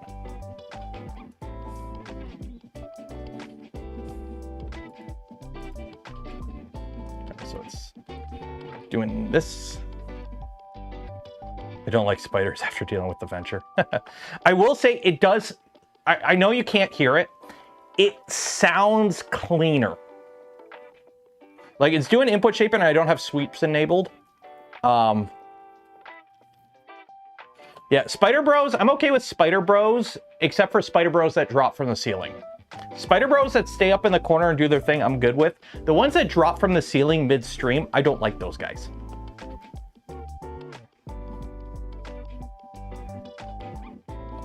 Okay, let's see. Oh, okay, now we're doing the other axis. How's my confidence? It's eat a Haribo for good luck confidence right now. And by a Haribo, I mean a handful of them. Nom, nom, nom.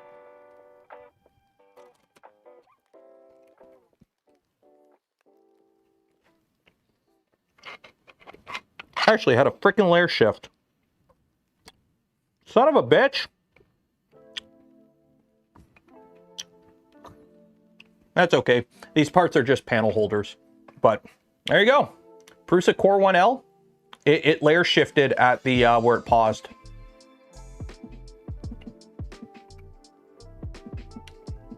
I'm not going to care because now it's a cosmetic feature of the panel holders. But Core 1L had a layer shift.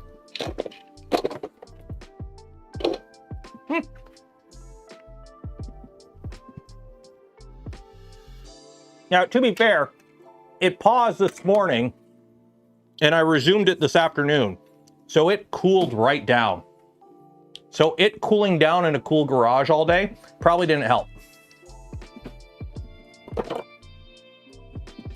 But nonetheless, it did have a layer shift.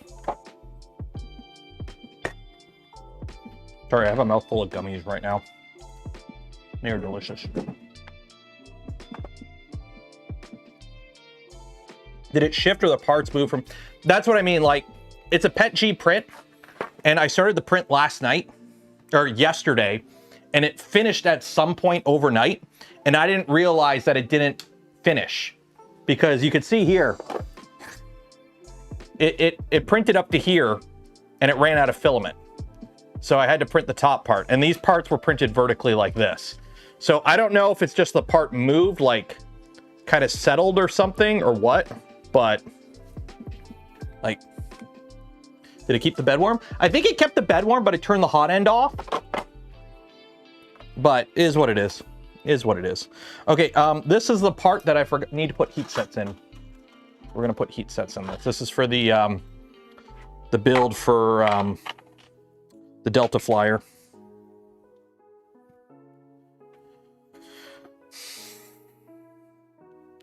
That is the first time I've had a layer shift on a Prusa in a long time.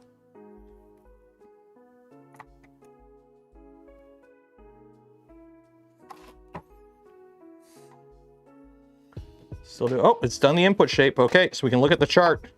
Let's look at the chart, see what we got.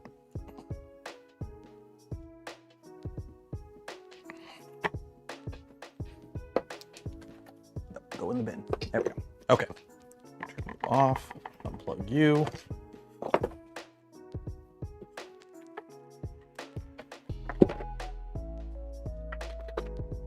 Okay. Let's see what we got here. Machine. Shake and tune results. Belts. Nope, that's not what I want. Input shaper. There we go. Okay. So download.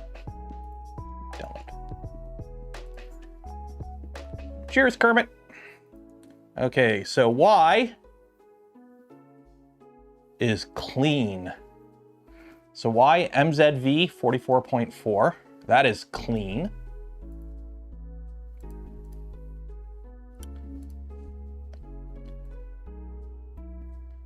So Y MZV 44.4. This is a pretty different value. 44.4 for Y.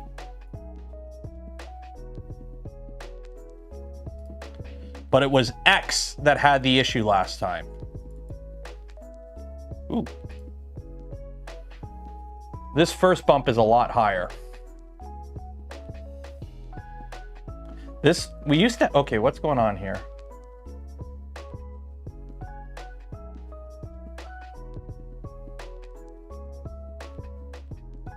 Don't change the CV. Then where does this data get saved to then?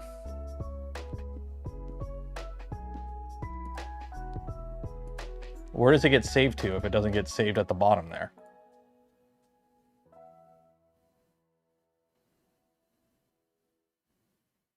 Because it's automatic, but where does it save it to?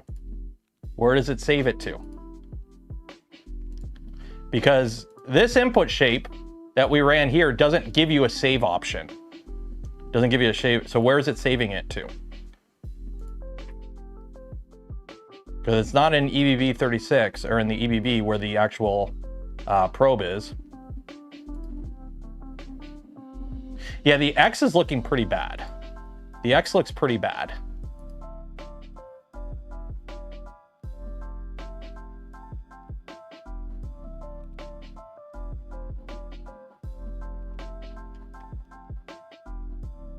Okay, I know you're saying that, B-Dog, but it ain't giving me the save option. This is input shaping running through Shake and Tune, not the built-in input shaper that would automatically save it. So this doesn't automatically save it. Yeah, that X is looking bad. That X is looking bad. But I mean, worst case,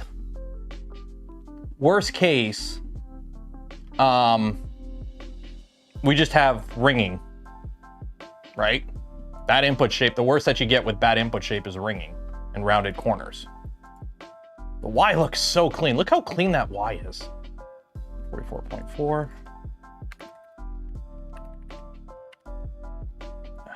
I don't know why the X is so gnarly looking.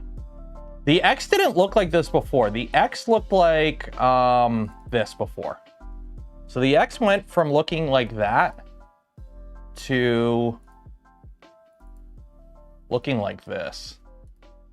So this is before the rebuild that we just did, and this is after.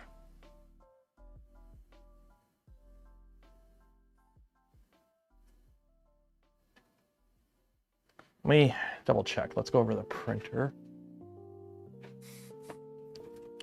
Like everything, like the only thing I can think of is maybe it's just like the umbilical reading through, but everything seems good.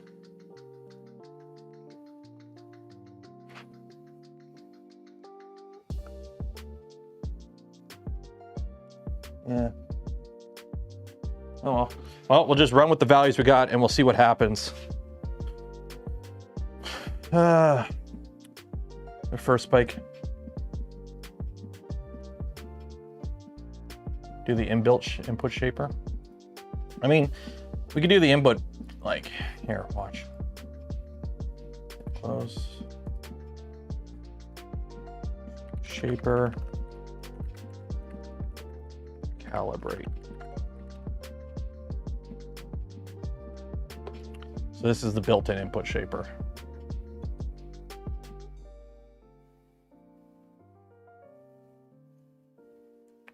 One of the new idlers loose. Oh no, they're tight. Those idlers are tight. They are tight.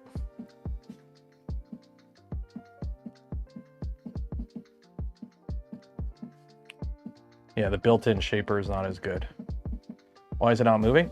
I have sweep turned off. Somebody recommended turn sweep off for the input shape. So I did that. I don't know if, yeah. Somebody recommended bigger printers shouldn't be using sweep. So it's not sweeping. So did I run the belt? I've done the belt comparison graphs in the past and they were 99.3%. So yeah, it's 99.3%. We're on Discord, recommends turn with sweep off. Okay. Sweep makes belt comparison, yeah.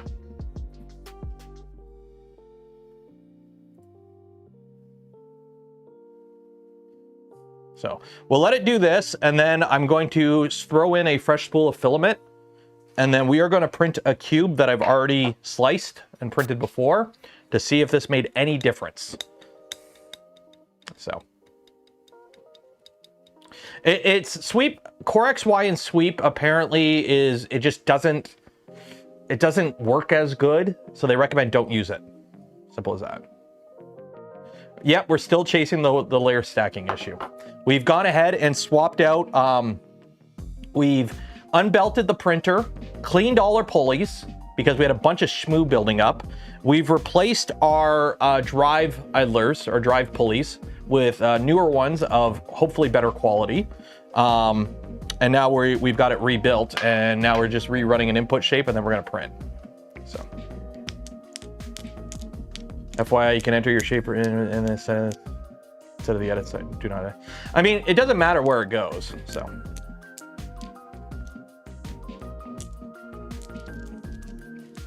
Either way, I just want this printer to not print like dookie. I'm okay. I can deal with ringing. Okay. If we get to the point where it prints good, it just has ringing, I can live with that. We can fiddle with ringing later, because right now, you know, I only have 2 of the wheels locked off on the printer. I don't have an enclosure on it. It will be more rigid once it's actually in a proper position. It's just, I need it to actually not print like dookie first.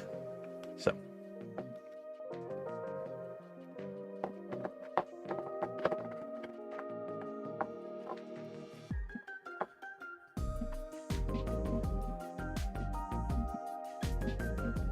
You can enter in there. I mean, it all does the same thing, right? Having them in the do not edit section and then, or having them in the other section, it doesn't really.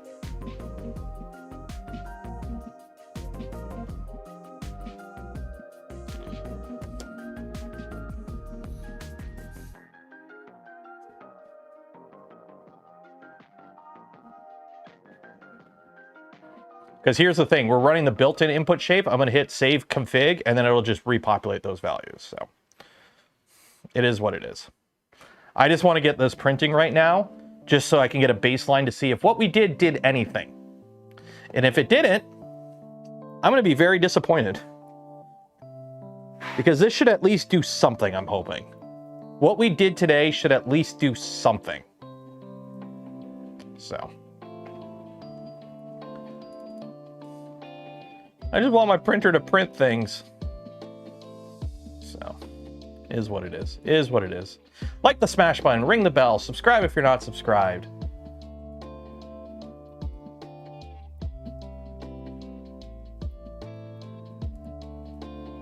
Change from the good quality prints to now. So the only good prints I ever got off of this machine that were like really good prints were under the original stock config with like a rinky-dink hot end that with a 0.8 nozzle couldn't even do 10 millimeters cubed a second flow rate. So basically this printer only prints good when you're printing like dog slow, which isn't viable. Like, you know, this was the Pikachu until I dropped it and broke his foot and his tail off. This was printed on this, you know, it don't look bad, but this was printed at like 10 millimeters cubed a second of flow rate, right? So the thing is, it's 600 millimeters cubed. I can't be having it print that slow. And you know what's funny? Even some of these bigger prints that I printed with it, you can't really see the layer issue because I printed like marble PLA with a 0.4 nozzle at 0.2 layer height. But you could see some issues. You can see some of the issues in them, some of the prints.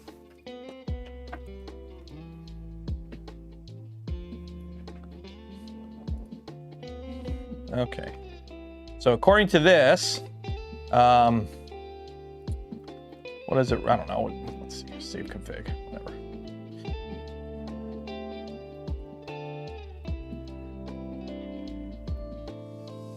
So according to the built-in input shaper, it's 2-hump EI and MZV.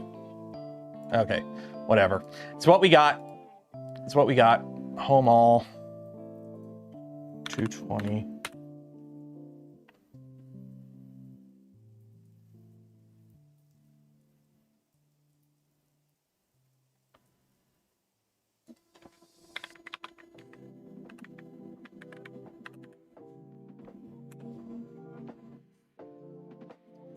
I gotta feed it some filament now.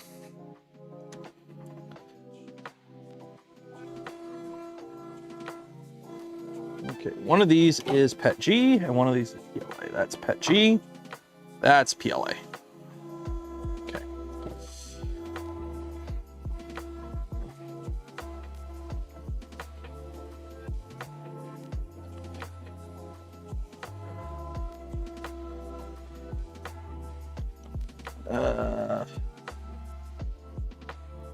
Extrude, unload. Hopefully I have do I have an unload macro in this? I don't even know.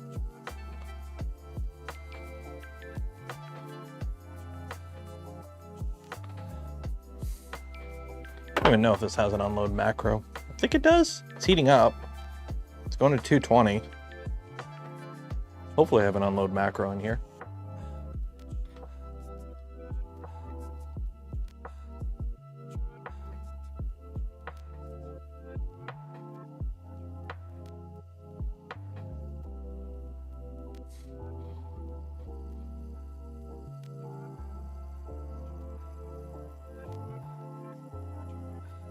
Man.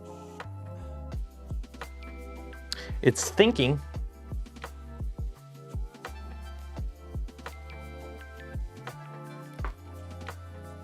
I swear I have an unload macro on here.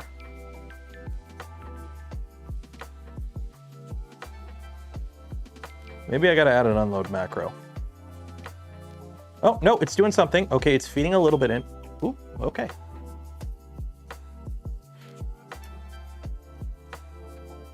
Oh, that filament is stuck in there. Shoot. Okay. That unload macro is not a good unload macro.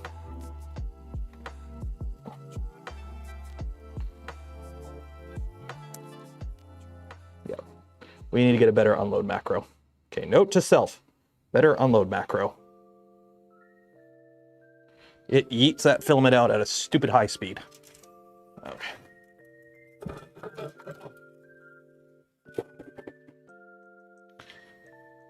Okay. Grab my Prusament. If I can get it off the stupid thing. Come on. You know how disappointed I am today? Found out, not today, but like earlier this week, I found out our Toys R Us is closing. Funnily enough, we still had a Toys R Us here. Like, Toys R Us is still alive and kicking in Canada. And they're closing down the one in my town finally. And I'm kind of disappointed.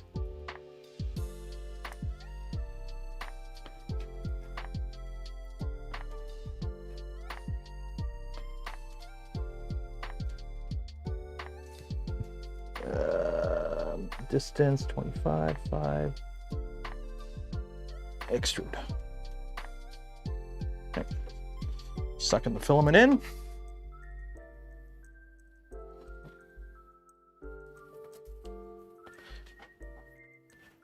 You returns to... Was already dead? No, Toys R Us actually was still alive and kicking in Canada. It was still like functional here in Canada.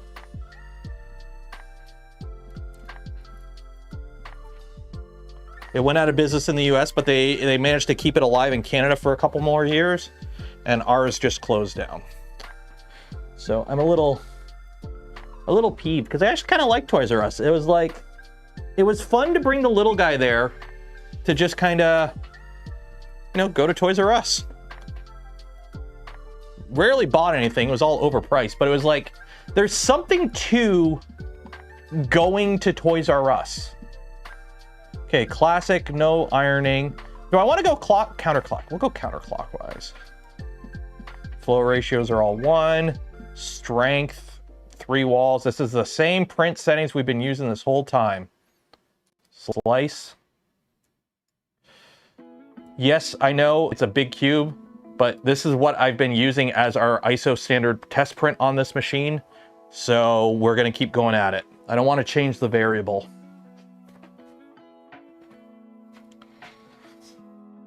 Once it gets printed, I'll zoom in the camera. I don't want to change the variable. 4 walls, no top, no infill. Well, here's the thing. We've established that like printing a cube like this is a 60mm cube, same settings as what we're printing with now, but it comes out good. And printing this without infill comes out good. And I've tried different infills. Like right now I have it on gyroid. But I've tried grid, and now we're trying gyroid, and I didn't notice any difference going from grid to gyroid. So they're opening stores within stores. It's kind of like how Zellers kind of sort of still exists here in Canada, but it's like a boutique store kind of thing. Try leveling the bed. Funny joke. You a funny joke. You make a funny joke.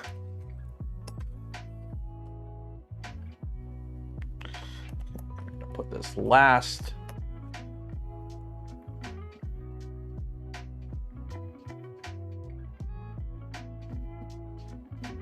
Crosshatch.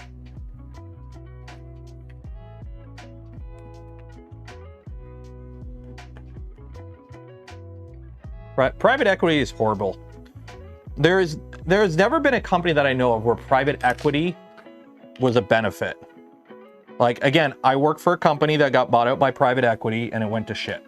I do not know of any case where private equity led to a better outcome for employees of a store.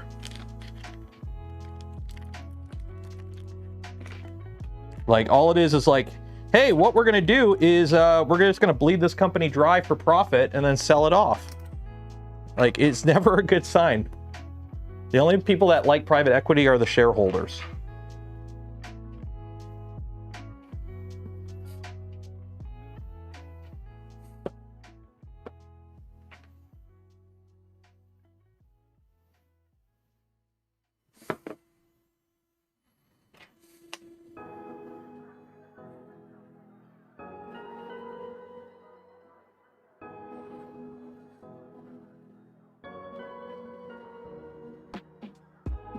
Also, who here has watched Pluribus yet on my recommendation? Has anyone caught up on Pluribus yet? I need people in my community to watch that show so we can talk about it.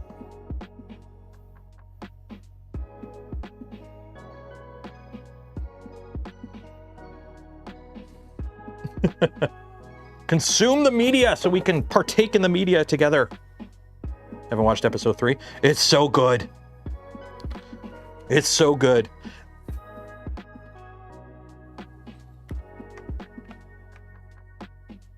I'm loving just the vibe. It moves, but we gotta see if it actually prints good.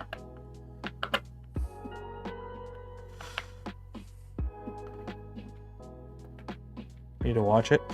It has made me break my rule. My rule is I will not watch a show until it's over. Thank you, Game of Thrones. You have ruined shows for me. Because now I don't want to invest my time in a show that might end shittily. Like Game of Thrones. Okay? So, even if a show starts off good, but it's like, it's Vince Gillian. Pretty much everything he does is a banger. And it's kind of like a sci-fi premise. And I'm like, okay, I'll roll the dice and see what we get. And, so far, I am pretty happy. So. Or it gets canceled. Yeah, that's another thing. So,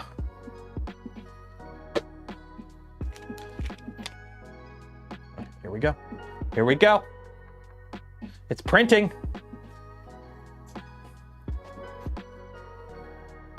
Well, it's purging. Sorry.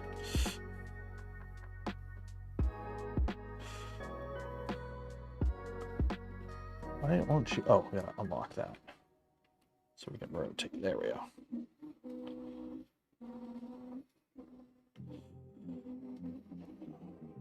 Sorry, I'm moving the camera the way. There we go. There we go. We good? Should be good there. Okay, first layer is good. Heck yeah. How are my belts looking? Everything looking healthy?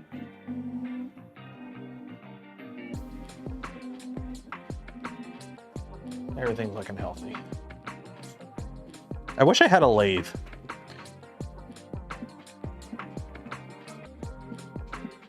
What was changed this time? So what we did was, I now have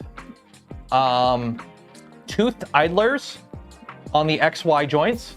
So I went from going from the smooth bearing stack to toothed idlers, which really sucked because I had to chuck the stupid shoulder bolt in a Dremel with a file to drop the shoulder about 1 millimeter. So they are a little hacky, but they're in there.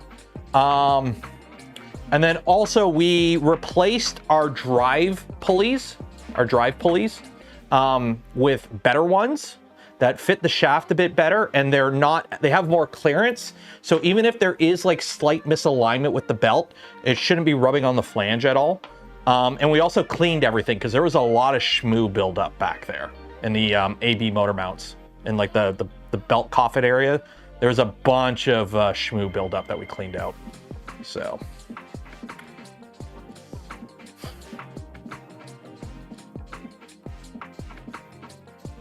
The Witcher, yeah, after I only watched the first season of The Witcher. Once I found out that like what's his name was getting angry at the writers for like changing the lore and everything, then I'm like, okay, I'm out. The show's gonna end. And now they have like one of the Liam brothers playing him. So it's a 0.6 nozzle.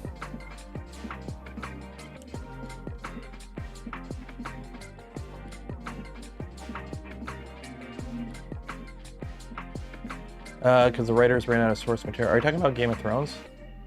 Such a massive, and then poof. So to be fair, the writers knew how it was going to end. The show ends how it's supposed to end. Because George Martin gave the writers of the show, like, okay, here's the gist of it, right? So the writers of the show knew how it was going to end, right? They knew the main points.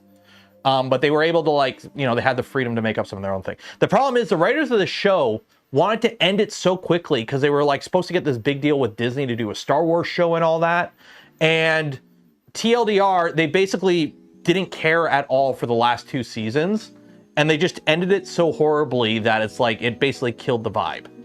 So they basically just wanted to get out of it as quickly as possible. HBO was like, dude, we can keep this going. If you like 10 episode seasons, we'll do 3-4 seasons more if we need to. And they're like, no, we're gonna do like a 7 and a 6 episode or something, and we're just gonna rush it out. And we're gonna have an entire battle at night where nobody could see anything to end the whole, like, Arya just stabbing the Night King. Like, what the hell? Like, it reads like a bad fanfic ending.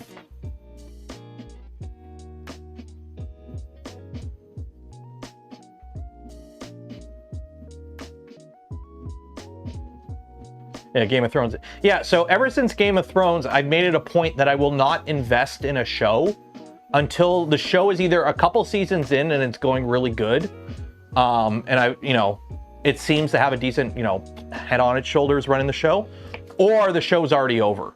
But Pluribus, I'm like, you know what? I've heard good things, and I'm vibing with the plot. And I don't want to talk about it at all because it's one of those shows, if you don't know anything about it going into it, I think it makes for a better first episode.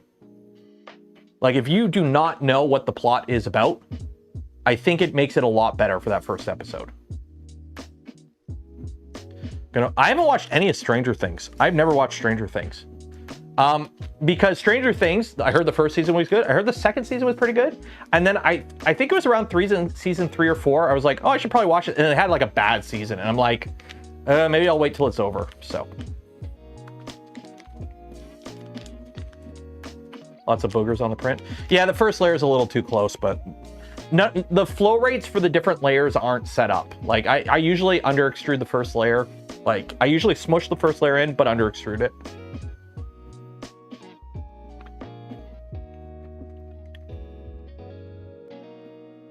Had realistic resources made a concrete prison. Oh. Here's the thing. It's looking good so far. Yeah, Mandalorian. Season 1, I loved. Season 2, you know what's funny about Season 2? The last fight of Season 2 when Luke shows up, spoilers, that was a girl boss battle. Other than Mando and Luke, it was all female characters. And I didn't even realize that till after. I'm like, wow, they actually pulled it off well. And then season 3 is just horrible. It's like Jack Black. I'm like, we have Jack Black in Star Wars. I'm like, ah. I've heard good things about Andor. It's on my list to watch. I just haven't got around to it. The problem is, here's the problem with Star Wars right now. Andor, which is an amazing series that deals with lots of adult themes, freaking, you know, prisoners of war, PTSD, war crimes, like holy shit. And then on the other end, you have Boba Fett, Book of Boba Fett, and like Jack Black and Mandalorian. These both exist in the same universe. It's like, how do you go from like super dark and like adult and mature, and then the next series that comes out is a bunch of kids, and like the tonal whiplash in Star Wars is like too much, I think. You can't have your universe set up where you have like super serious adult themes, and then the next series that comes out is a bunch of kids playing with robots, and it's like happy, happy, joy, joy. It's like the tonal whiplash is insane. So usually we find out if it's going bad by the time we get to the dip in the V. Oh, that's a great camera angle. So by the time we get to like the dip in the V, usually we could start seeing it go bad.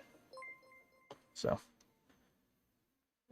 MakerWorld sues other 3D model repositories. What? Do you have a link for that?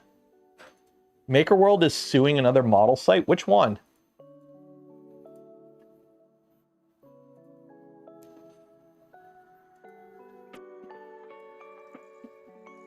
Drop a link for it in the stream chat.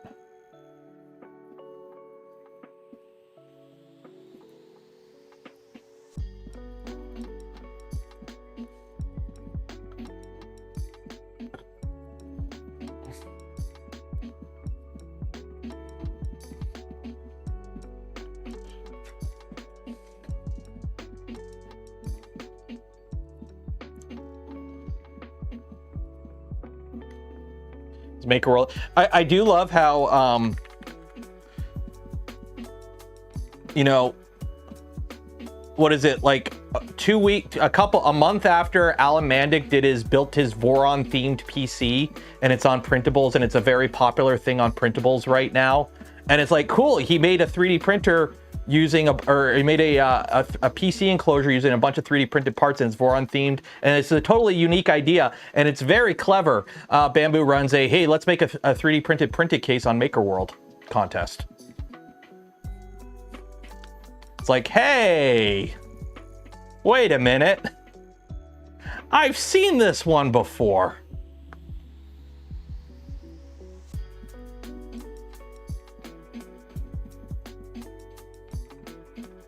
Yeah, MakerWorld got like the .MakerWorld email got banned from printables or something because they were like straight up like harvesting every model off of printables for a bit there.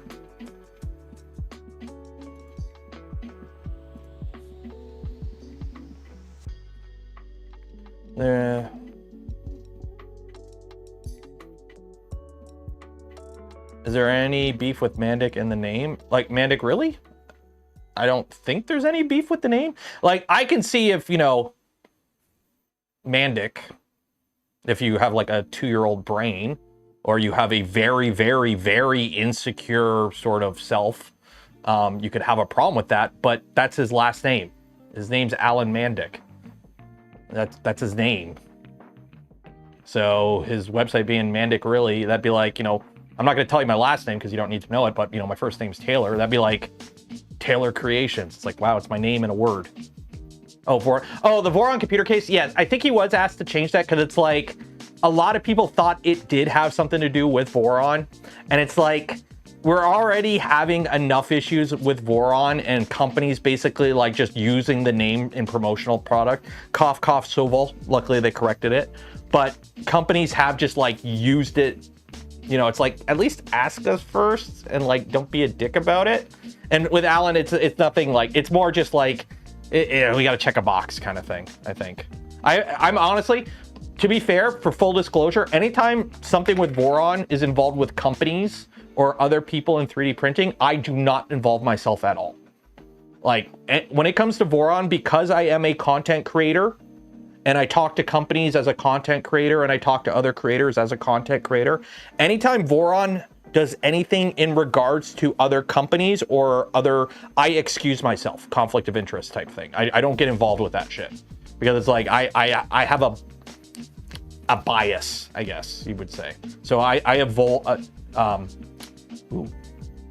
Okay, is it looking good? I can't see, it's hard to tell. It's looking good on the camera, but how's it looking in person?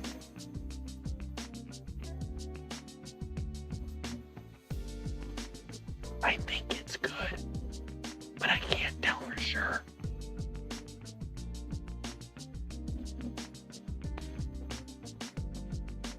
It's looking better. It is looking so much better. I'm going to steal a drink for my wife. What does she have in here? What do we got? Rum mojito and vodka cranberry. And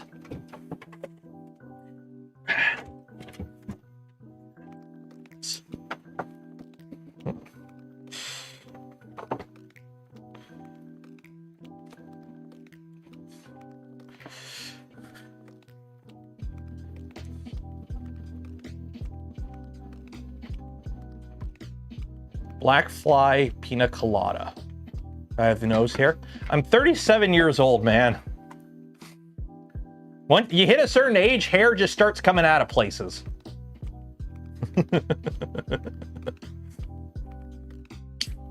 What do we change to get, well, good-ish results. We don't know for sure yet because I've had it look good this far before.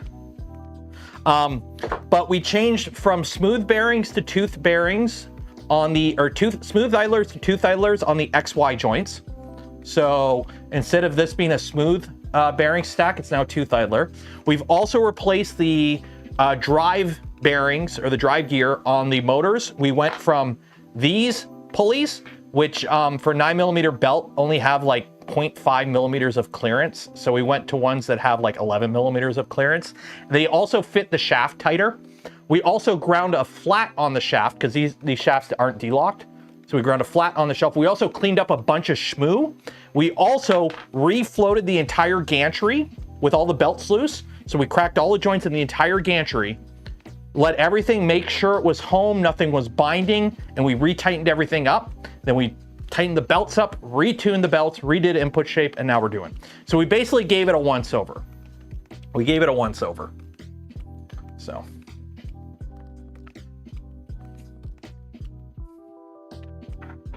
Did I change the smooth pinion on the motors too? What do you mean pinion? Like the drive shaft on the motors? The motors still aren't D-locked, but I did grind a little flat. So they're not D-locked, but I did grind a little flat. So don't know what particular. Yeah, we're basically throwing everything at the wall, and hopefully one of it worked. So I'm gonna have a pina colada here. Like, I won't know for sure until we start actually getting to object geometry. Until we get to actual object geometry, I won't know for sure. Oh my God, I haven't had a pina colada in forever. I forgot what they taste like.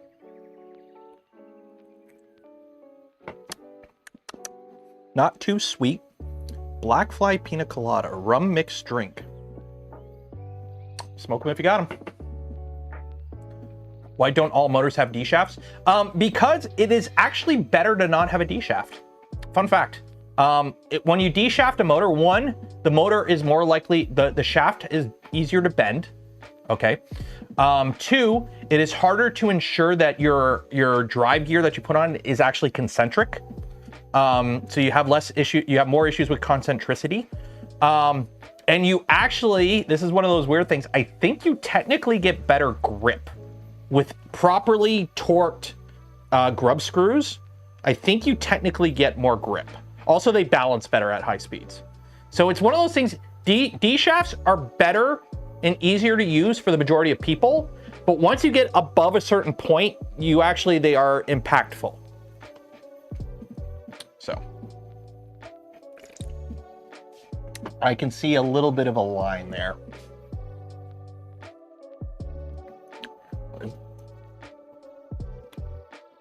Yep, I see a bit of a line there, but that is object geometry. That is object geometry. That is an object geometry line. It is lined up perfectly with the very bottom of the V here. So there's a little line that's formed, but I think it's a benchy hole line type thing because it's lined up with that. So we'll see. That's the first defect I'm seeing. So we'll see if it continues on.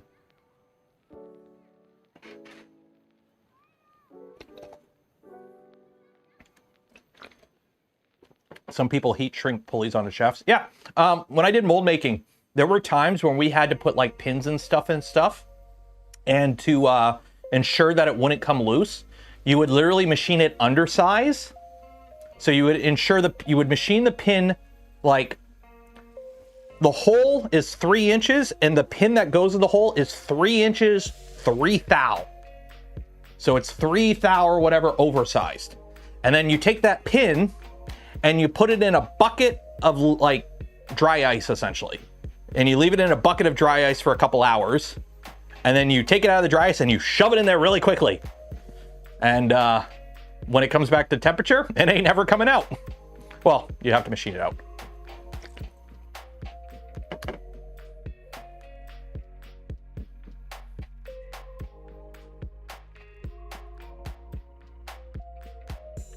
So let's take a look here. So there's our flow. So we are hitting 35 millimeters cubed of flow on the outer walls.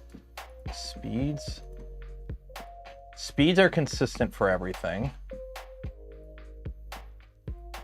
Flow is consistent for everything.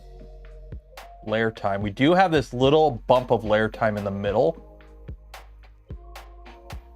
And that's because of the bridge. So layer time is pretty consistent. Fan speed's pretty consistent. Temperature is consistent. Line width is consistent. Layer height is consistent. Speed is consistent. Filament is consistent. So that all looks good there.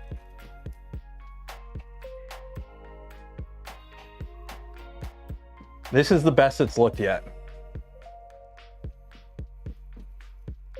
This is the best it's looked yet. This is so nerve-wracking.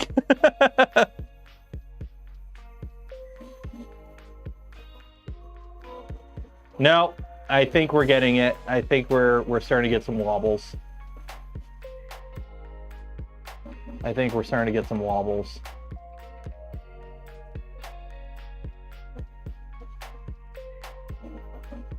Like, it is looking better, but I think we are getting some wobbles. I'm gonna let it just keep going. Let it get going, so at least I have a full one printed for a baseline. Get a flashlight on it. Don't really have a flashlight that I can shine on it. I have a light, but it's an LED light, and it needs a USB to plug in. I don't have a spare USB to plug in. I don't think I have a... I don't think I have... Oh, wait, I do downstairs. One second. Let me grab something here.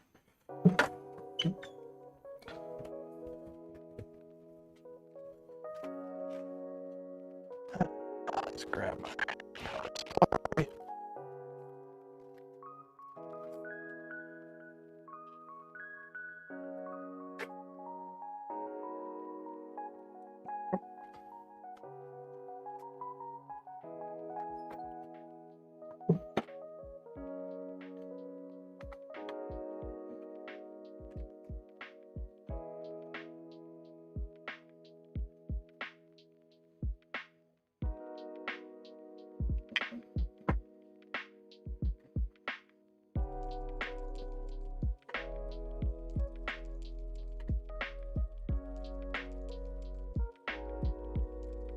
There we go.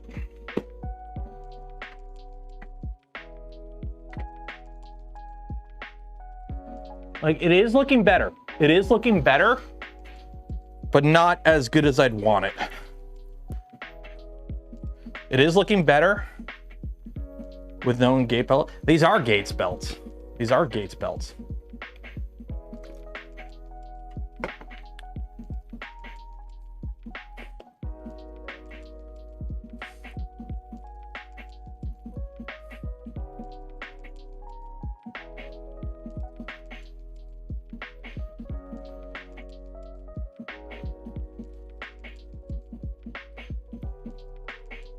Here, B-Dog.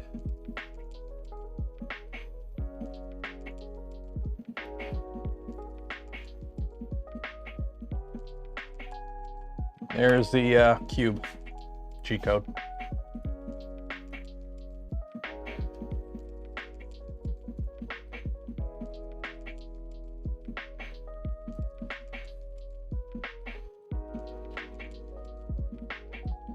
Are you using, yeah, we've done shake tuning to check the belt. You can see the corners are out a bit.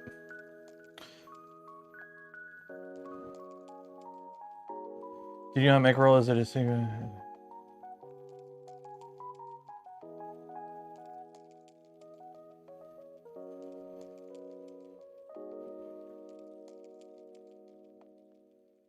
Creati's Cloud, Elegoo's Neckfoot, and any. Oh, so it's the sites that steal stuff anyways.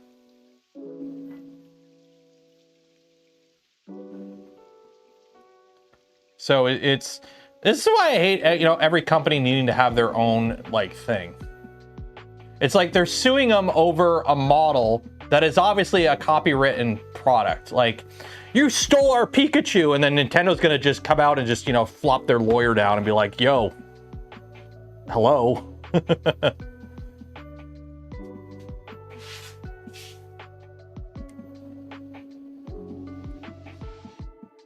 And apparently Maker World is separate from Bamboo, technically. I don't know.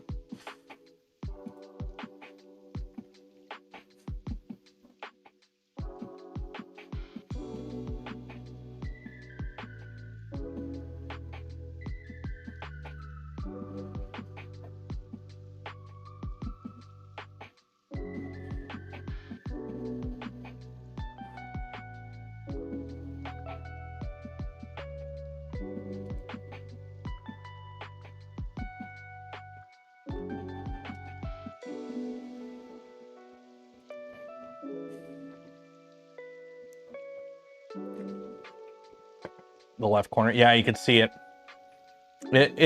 It's looking like it's what it's been doing. It's just not as pronounced. It's not as pronounced, and it actually does look a lot better. It does look a lot better.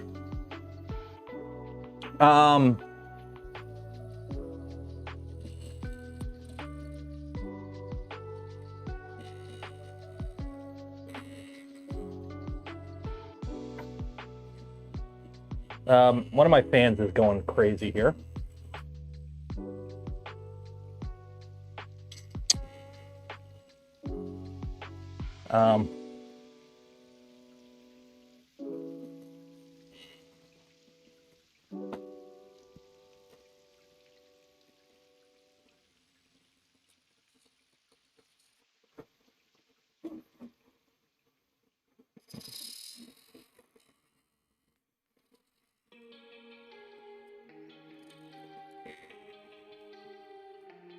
Okay, well, one of my XY fans, motor fans, just died.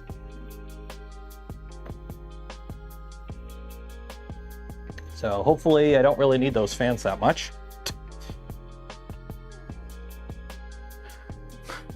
That's what, if you heard a noise there, that was one of the motor fans going wonky.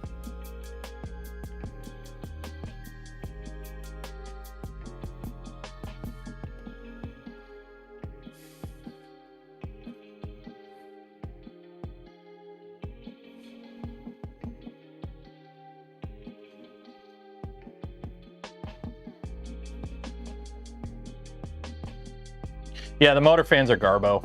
Yeah, these fans are garbo. Printer of Celsius, yeah. Yeah, you can see that corner just being inconsistent. Like, the fan is consistent, so it's not like the fan is ramping up and down. It's just vibing all over the place. The walls don't look too bad. Like, we'll see when the print's done. I'll pull it off the printer. Unfortunately, that's going to be after the stream ends. I will say the layer stacking, let me grab, here, let me put this one next to it. So I think that's why. So it's putting it side by side. It's looking about the same, honestly. It started off pretty good, but it's looking like we're having the same issue.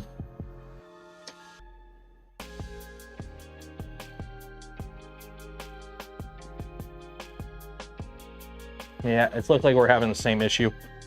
Shit.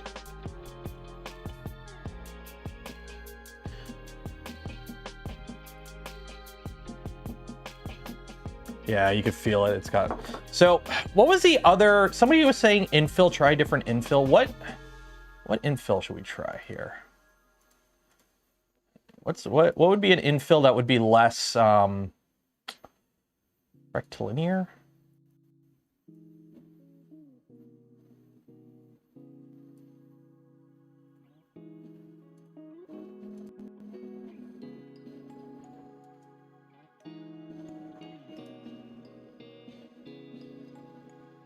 Adaptive cubic.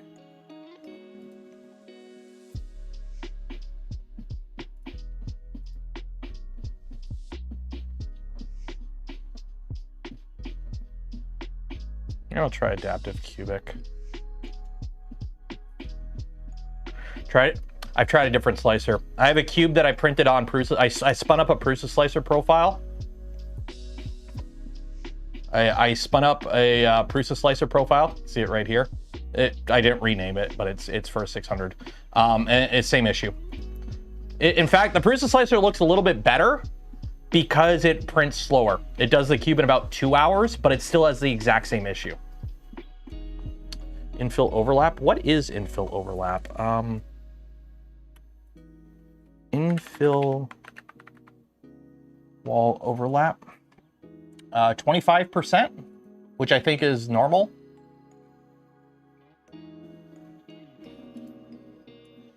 I think that's normal.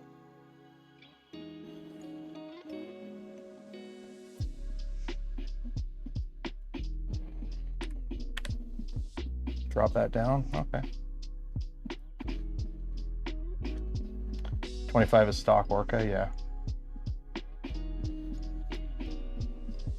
Well, what we'll do is I'll let this cube finish, so at least we have a baseline of like the same settings before and after.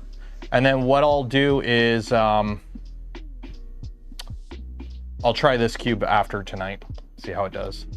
But don't forget, we are doing the giveaway at the end of stream, so if you haven't entered for your chance to win some POLYMAKER filament, link in the video description, enter for your chance. While you're down there, don't forget to like the smash button, ring the bell, subscribe if you're not subscribed, and hey, if you want to help support the channel, the content I create, and the things I do, consider becoming a channel member, Patreon supporter, or being really cool and gifting memberships to others. Best way to support the channel, and other people get to hang out when we do cool member stuff. Let me see where my filament unload speed is, because that was stupid. Okay. Purge, distance, load, unload. Where is speed?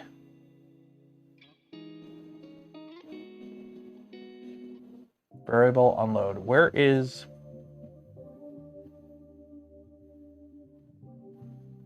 max velocity? Why does it show 200? That is way too fast. And it doesn't retract it enough to unload it all the way. Where's speed at? Why does it show no speed here?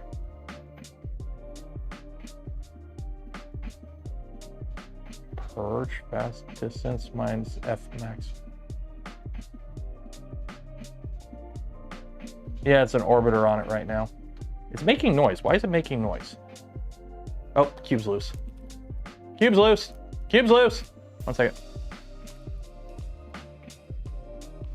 Pause. And end print. Cube's loose.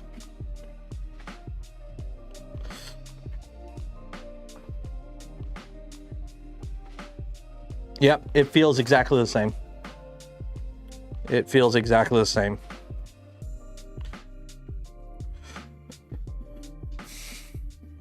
It's exactly the same. So it was good up until we had some direction changes. Yeah. Son of a bitch. I'm gonna go make the bed a little better.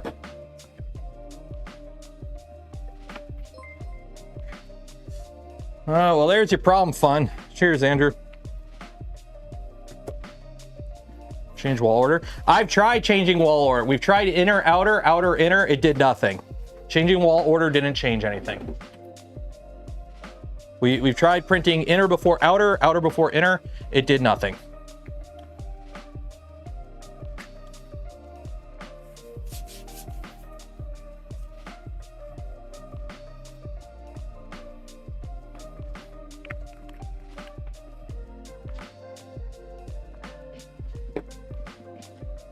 Okay. So this is, we've dropped infill overlap from 25 to 15. We'll go to 10. I'm also doing adaptive cubic infill this time. See if that does anything. Who makes the motor? Physex. I have LDO is going to be sending me some new motors. We're going to try that. So LDO is sending me new motors. The rails feel healthy. The rails, I don't think there's anything wrong with the rails. The rails by themselves feel healthy. And yeah, if it was rails, it would be all the time I'd be having issues. Because again, if it was a rail issue, it wouldn't print a perfectly clean cube, right? If it was a rail issue, it wouldn't be a perfectly clean cube.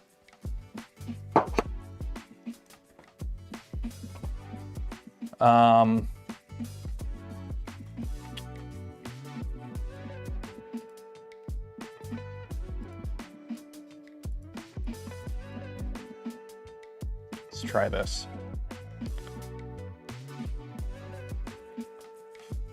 Printed draft shield so you can't see it till it's done. Yeah. Are the belts too stretchy? It shouldn't be. It shouldn't be. Like, the belts don't feel that bad. Like here, you know what? Just for shits and giggles, I'll back off each belt like 2 turns. They're as tight as I can make them.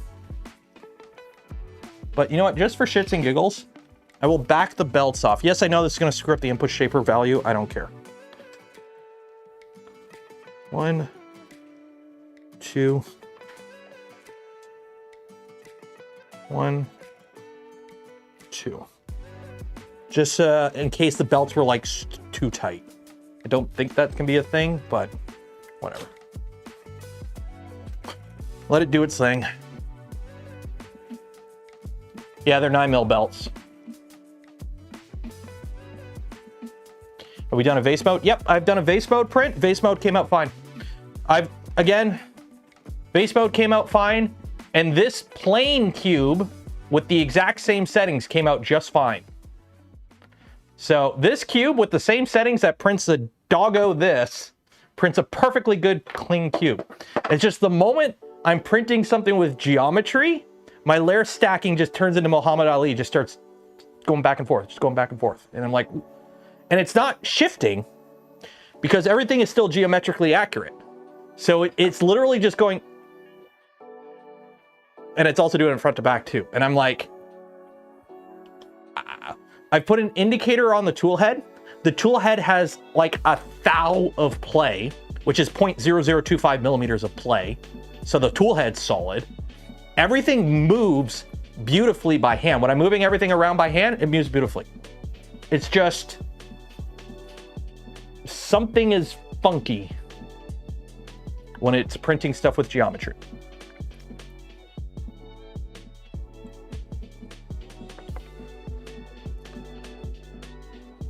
Well, I've loosened the belts a bit, so we'll see. Higher than stock. This isn't even printing that fast. These are stock Voron speeds, like the stock Orca Slicer Voron speeds. Oh God, that fan is dying. I'm this close to just cutting it.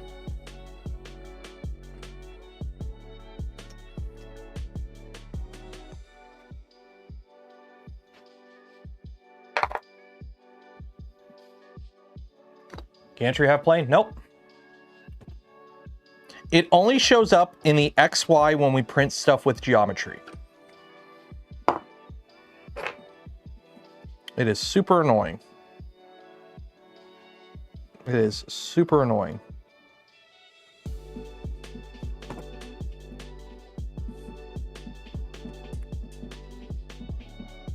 Almost ordered one. It's really weird. It printed fine when you go slow. And by slow, I mean it's like slow, like 10 millimeters cubed a second flow rate.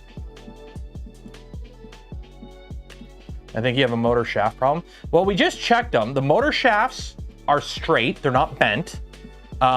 We just put brand new drive pulleys on it. Those fit the shafts even tighter than the old ones. And we added D-locks. The beds on springs. The beds are on springs. The beds don't have any. If the beds were causing an issue, you would see an issue in this print. You would see an issue in this print if the beds were causing issues. If it was an issue with the Z, it would show up in this print. But it doesn't show up in this print on the Z. It only shows up once you print something with object geometry. And also, if you try printing both of these at the same time, then this print gets issues. So if you try to print both these at the same time, the issues you see here start showing up in here. But if you print them individually, this prints beautifully. We've tried microstepping. We've tried going from 16 microstep to 32 microstep. We've tried with interpolation on and off. We are in spread cycle mode, so we don't have to worry about it jumping into stealth chop and moving back and forth. That isn't an issue. Maybe the tube is ever so slightly overlooking the filament at the layer speed change, especially if there's drainage in the direction. I don't think so, because this isn't an issue Luke has at all, or anyone else running a microtube. Also, this is an issue we had with a previous high flow hot end installed. Yes, we have tried different slicers. We have tried different slicers as well. Also, why is that cube not centered? Oh, because I moved it by accident. Okay, well, the cube's not centered anymore. Nope, 1 second.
Wife poked her head in the garage and saw I'm talking to my wife. Wife poked her head in the garage and saw I was drinking one of her drinks. So I got into trouble.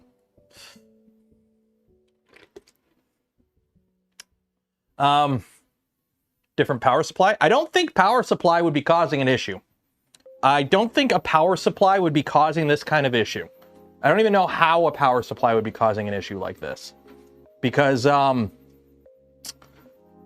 I've changed all the electronics other than the power supply. So we went from Physec Electronics to Big Tree Tech Electronics. I don't even know how a power supply can be an issue. Like, you can see here, we're not taxing anything crazy. So, try a different orbiter. I could swap to a different orbiter, but I don't think it's the orbiter because I had this issue before the orbiter.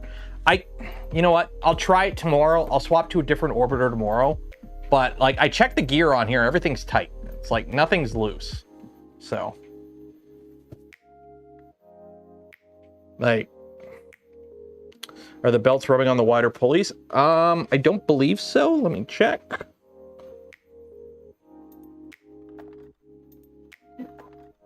Nope. Nope. Nope.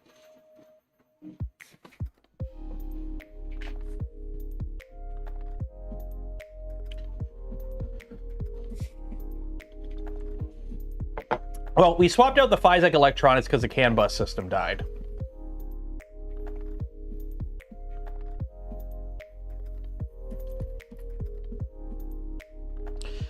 Yes, they are spinning straight. They're looking better than they did before, and that doesn't seem to have changed anything.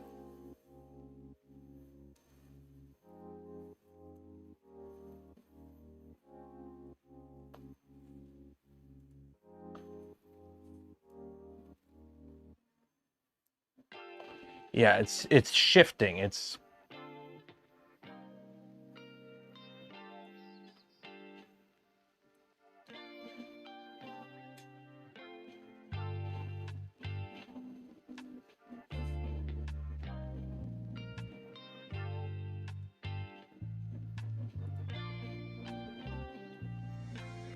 I tried turning it off and on again several times, unfortunately.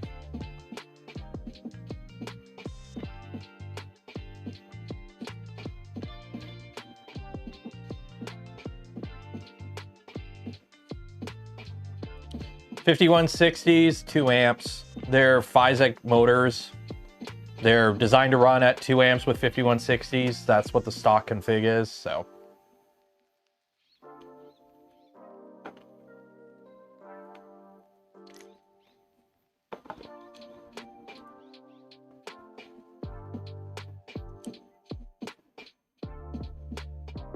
Try hanging a piece of twine from the base where it's not hitting anything. This will show if there's any wobble in the base. What do you mean the base? Move input shape. I don't think input shaper would cause shifting like this. If anything, like input shaper just gets rid of ringing. So if you have bad input shaper values, you just have really round corners or lots of ringing. Like I don't think input shaper would be causing this kind of thing. And we've tried a bunch of, yes, they're at 48 volts. Viru had an interesting tip. Have we tried printing the cube out of 45? Yes, we have, and it did nothing. Exact same behavior, printing it out of 45. Oh, the stand, to see if the printer stand is shaking. Well, I mean, the camera's fixed. So if they were shaking, you would see shaking. And put it this way, the stand that the printer's on right now is more rigid than anything I've printed on this bench here. This bench shakes like crazy, and I've never seen wobbling like this from a printer on this bench. So, motor overheating? No.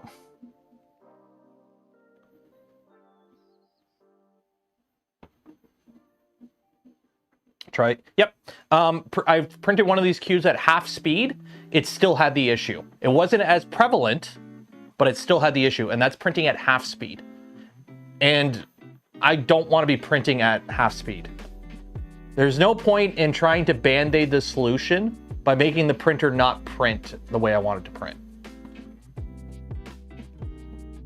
I had a similar issue before in step pulse duration. Okay, Vitimac, do you have any additional information on that? Like, what is that setting?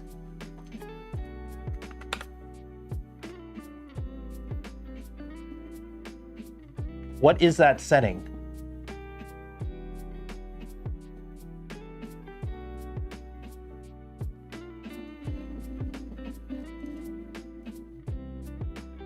Step pulse with duration. What is that setting?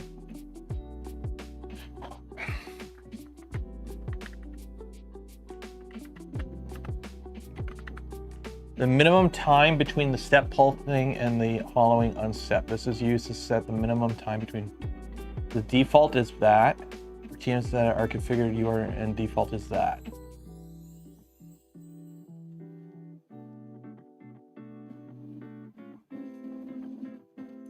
I've never seen that setting before. Maybe just a bad motor. It could be a bad. I have motors from LDO. LDO says they're going to send me some motors. So Vitimac, did you just put that in like your, like just in your motor setting, like down here kind of thing? You just kind of throw it in your stepper section. So.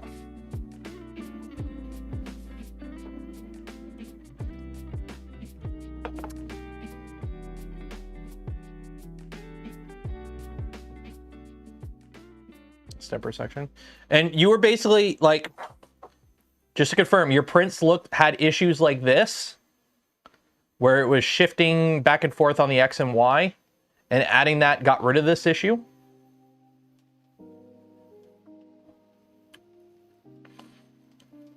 Yes. Okay. Well,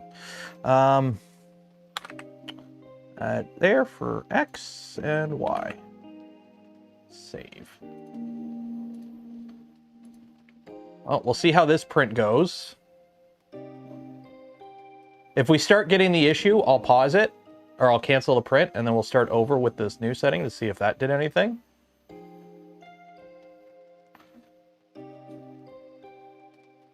Sounds like an ender. You know what's sad? The machine sounds beautiful. Like, this machine is like just fine. Maybe perhaps XY step motor is the reason that issues, because you have too low axle torque pressure and steps. Jerk value of 10. It has a jerk value of Y, or a 5, which is default. I don't know if, well, there's no jerk value. It's square corner velocity. It's clipper. Is there any way to measure the shift magnitude? I mean, like, not really. It's like 15 thou, I think. I think we ran an indicator across it and we saw like 15 thou from high to low or something. Have I checked coil resistance? I have not. SCV should be Excel minus divided by 1,000. Well, we're only running it up to 5,000 Excel. Like, we're only going up to 5,000 Excel. Like, the stock Excel settings are, like, not crazy at all. Like, there's the stock Excel settings. There's nothing crazy here.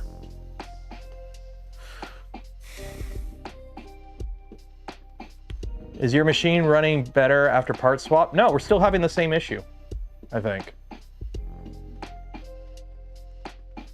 One of the motors might be bad. Yeah. How far does one step first ahead? I don't know. It's 32 microsteps. GT2 20 tooth. Somebody math that.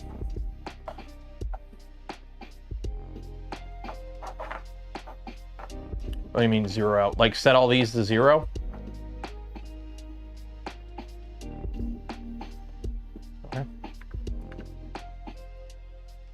Oop. Was there supposed to be a value here? Discard. Okay, so 0. Where's that 15% overlaps?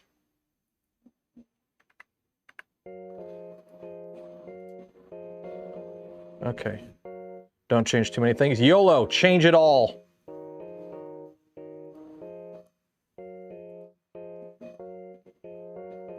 If you change it all and it works, then we'll just start unchanging one thing at a time.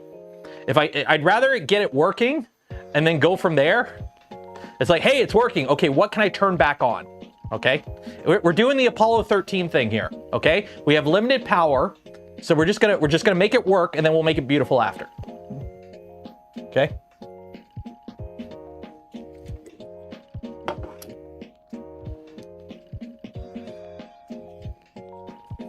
If we were losing microsteps, though, it would be, I think it would be more in one consistent direction. The fact that, like, it auto corrects, so it'll shift out and then it shifts back, and then it shifts out and then it shifts back, and then it shifts out. Like, the fact that it's not like Tokyo drifting across the bed, means I don't think it's layer shifting. I don't think I've ever seen a printer layer shift and then layer shift itself back correctly every time. Like, you would think if it was layer shifting incorrectly, it would be like all over the place. So.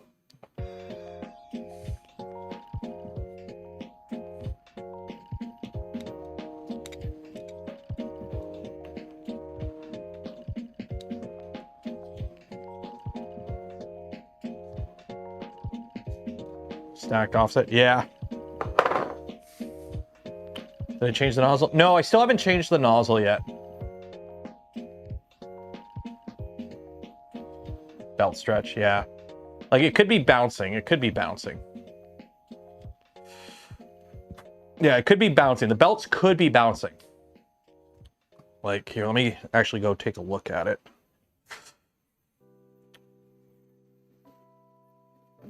Yeah, we're back to having that issue.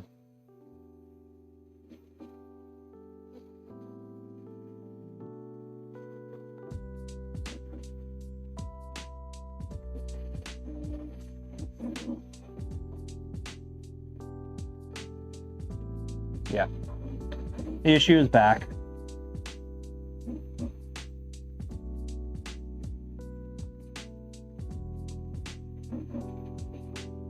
Damn it.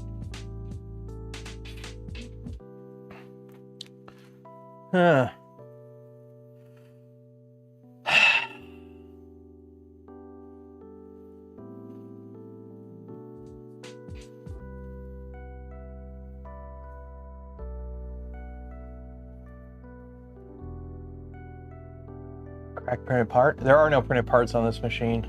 It's all CNC.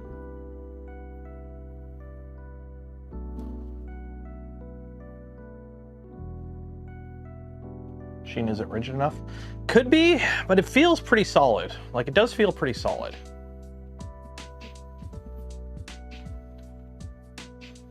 Are you using the same end stops? If so, why isn't the back plate? What back plate? What back plate? Are you talking about the little thing that sticks out of the back that holds the Y end stop? It's back there. You just can't see it behind this tool head. Retraction. Retraction's got nothing to do with this. And they're 0.6. It's a 0.6 nozzle, 0.6 retractions. Wife near the celebratory drink, yeah. Dang it, this is really annoying. This is so frustrating. This is so frustrating. I don't know, the end stop interacts with whatever it hits. I think it hits the AB motor mount, or hits the B motor mount. I don't know, I have the stock end stops, it hits.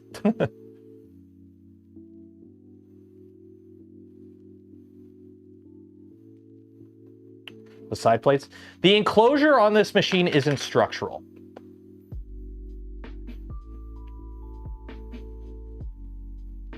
The hot end's not loose. The hot end's not loose. I've checked it. The hot end is tight.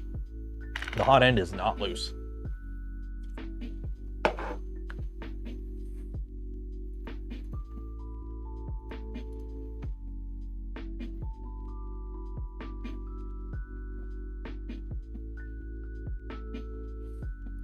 The answer is quite simple. Like, nobody here has figured it out. I've just kind of accepted it. The machine is just cursed. The machine is just cursed. Like, it's just straight up cursed. Yep, it's already doing it. Okay, let me cancel this, and we'll try the settings that we fiddled with earlier. Yes, the dry pulleys are tight. We just put them in, and they're all brand new.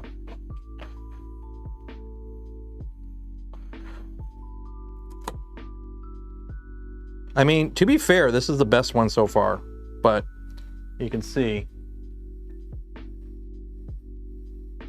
Yeah, you can see it's still doing it.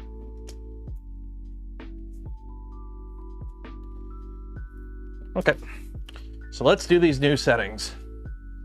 Let's do these new settings with that one setting Buddy recommended, the motor, this setting, the step pulse duration. Save and restart. For the cleans with burning. Yeah, the machine is just cursed. The machine is just straight up cursed. It's not valid.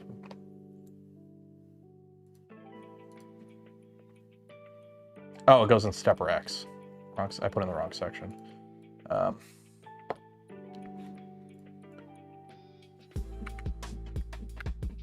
Goes in here.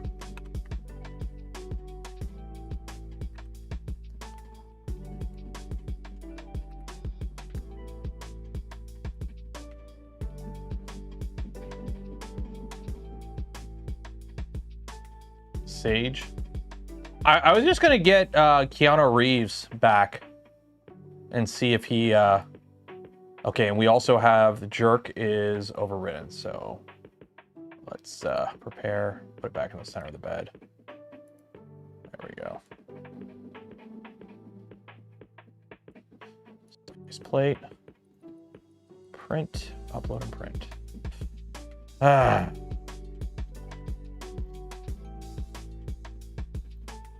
Holy water.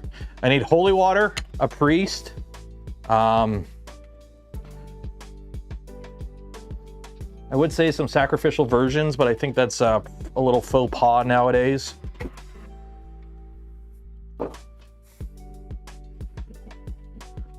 We've tried rotating the model. We've tried playing with it so many, like, it's mechanical, but it might be slicer related. Like it is so funky. This issue is so weird. The belt pulleys are loose on the blocks. Everything feels good. We just checked everything. And everything feels good. Like, we checked everything. All the bearings are moving freely. Nothing's like sloppy loose. We've just replaced a bunch of smooth bearings with tooth idlers. Like, everything that I have done on this machine hasn't changed this at all. Like, here. Okay.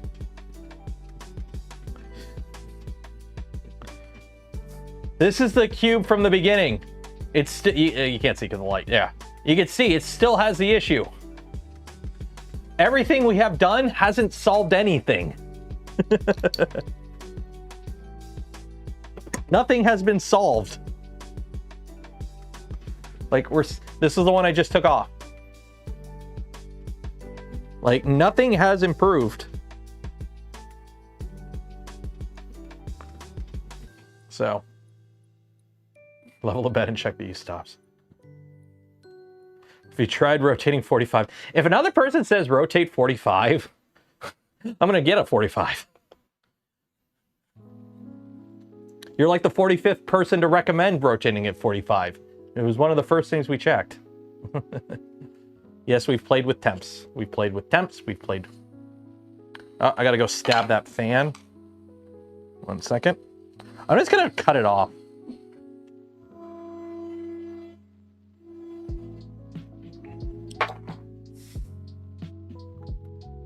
About negative 45. Rotate it 360 degrees. Yeah, I'm gonna rotate it 360 degrees and walk out of here. Okay. Okay, we're gonna do the giveaway. If you have not entered for your chance to win some POLYMAKER filament, link in the video description, enter for your chance. You got like 1 minute. What is this video? For me, for later.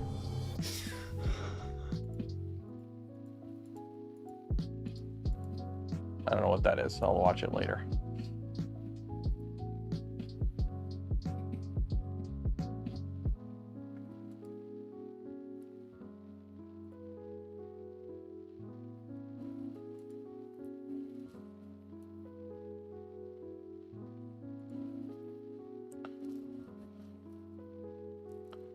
CNC fan.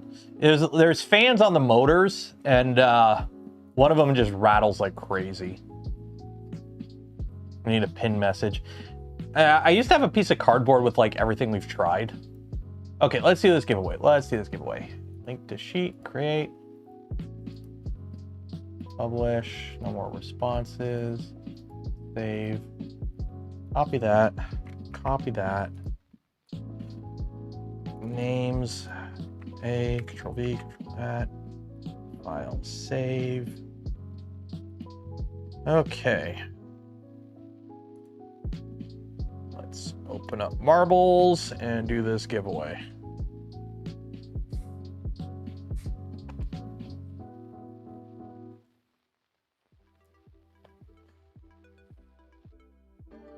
Well, we just locked off because I did have jerk, like, we've locked off jerk now.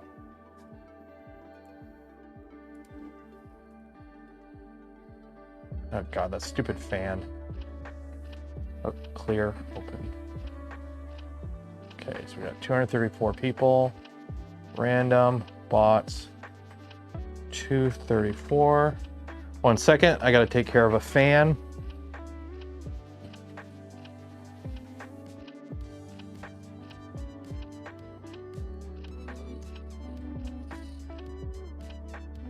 I'm just gonna turn those fans off. They ain't working. Okay. Play. Bots that play. It is haunted. The machine is haunted. Okay, exclamation mark zoom zoom makes your ball go faster. Exclamation mark gullible makes everyone else go slower. And if I pick your ball here and you win, you get a free hat. This one right here is looking all lonely by itself. Who is this ball right here? Who is that? Moonshine XXX. If you win, you get a free hat along with your spool of filament from POLYMAKER. Good luck. Oh, if you like the smash button and ring the bell and are subscribed to the channel, it actually greases your ball up and makes it go even faster. So.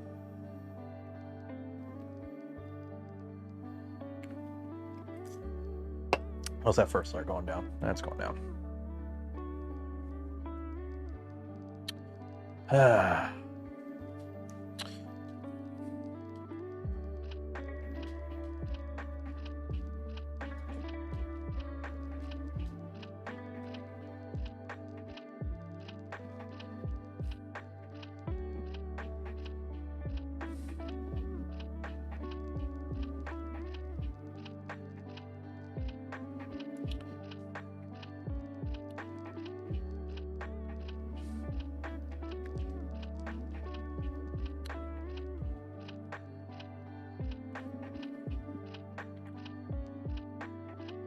Come on, Wayne. You are in the lead, but I don't think this is a map where somebody can snipe it.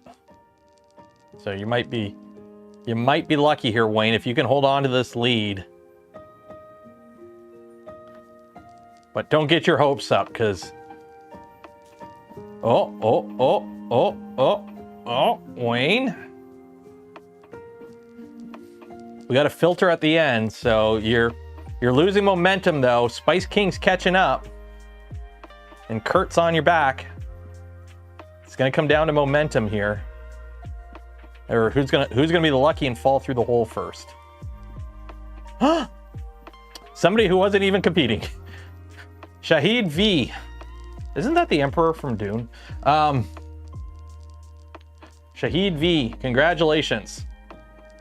You have won yourself a spool of filament from POLYMAKER. How do you spell that? Sahid V. There we go. There we go. Oh, that's Shaddam the Fourth. That's right. I'm like, that sounds like Dune. It sounds like Dune. Okay. So, congratulations there. Should I run the stream until we find out if this is working, or just call it a day?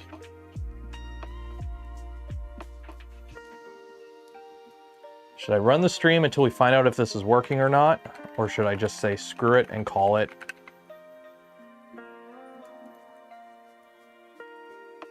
How long? 20 minutes, if that. gmail.com. Submit. You want to see it? Fine. Okay. I mean, it gave me a chance to fill out some paperwork here for the winner.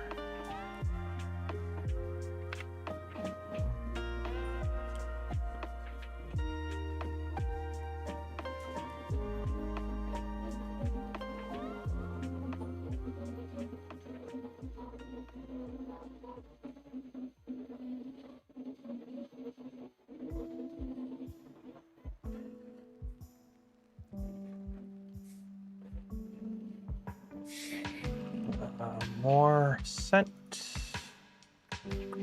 POLYMAKER filament winner. Congratulations.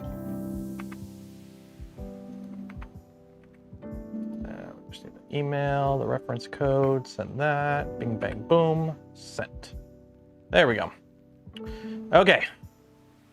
So on this attempt, some random person in the audience, who I can't remember their name, recommended I add some setting to the motor, which I did. We have disabled jerk settings in Orca Slicer, so we're just running on a flat 5-volt or 5 jerk. And we tweaked a few other minor settings as well. So.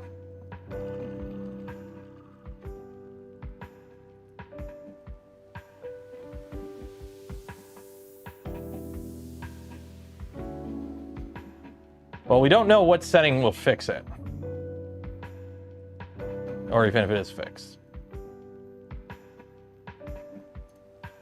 By the way, for those that watched the, we streamed the Blue Origin launch and landing the other day. If you, just for reference, how big that thing is that landed on the boat.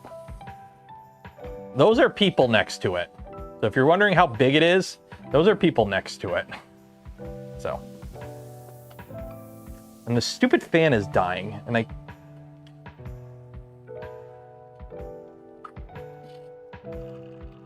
I'm just gonna disable you. Like, the fact I can put my fingers on the motor and hold them for a bit leads me to believe these fans aren't really not needed.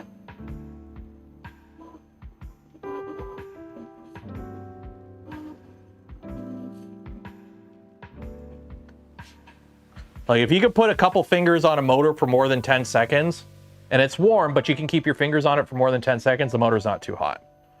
Does Switchwire have a future? Define a future. Switchwire is as good as the day it came out as the day it is today, because there hasn't been any updates to it. Yeah, I did a Clipper restart. I did do a restart. At least I'm pretty sure I did. Yeah, I did. Yeah, I did, because it was erroring out, because I had the settings wrong. So yeah, I did do it, because it did error out. It was like, these settings are on the wrong spot, so I fixed it.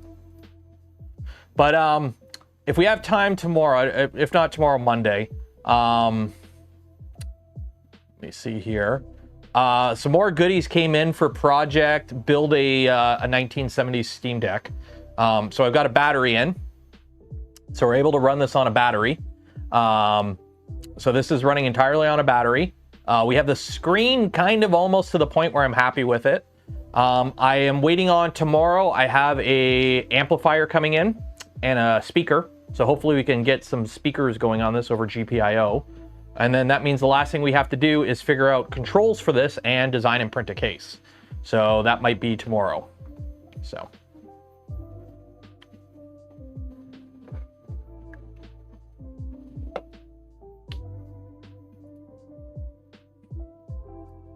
So make sure you follow Twitch streams for fun, random shenanigans like that.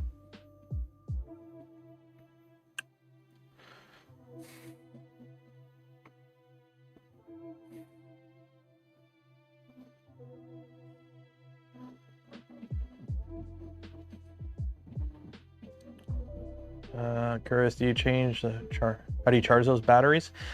They have, so I don't know. I bought it on Amazon. It comes with a barrel jack.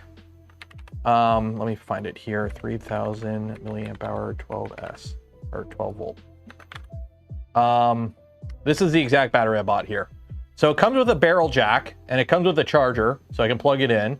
It has a built-in BMS. It's got built-in protection to prevent it from overcharging and over discharge. So we're good there. So the case I'll design so that the barrel jack is accessible, so you can plug in the barrel jack to charge it wireless, like when it's put together. Yeah.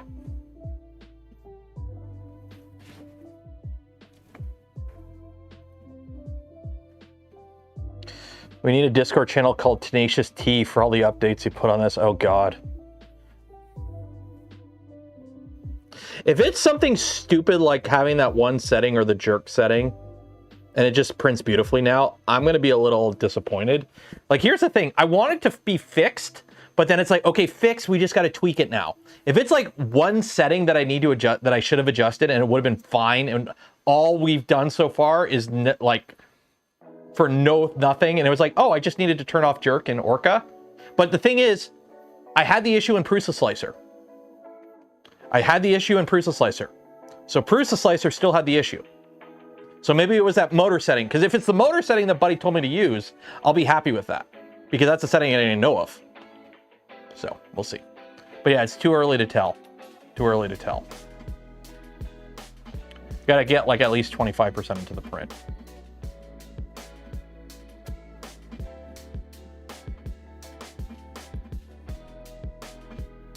Would I still put in the motors? I probably would. I would still put in the new motors, because it honestly wouldn't take that long to swap in new motors. So, yeah.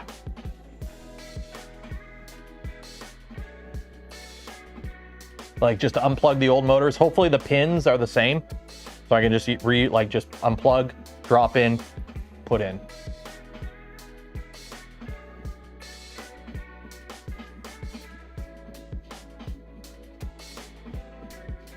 The jerk settings for Clipper only apply to the slicer, estimating completion time, and aren't emitted to G-code. Oh, okay.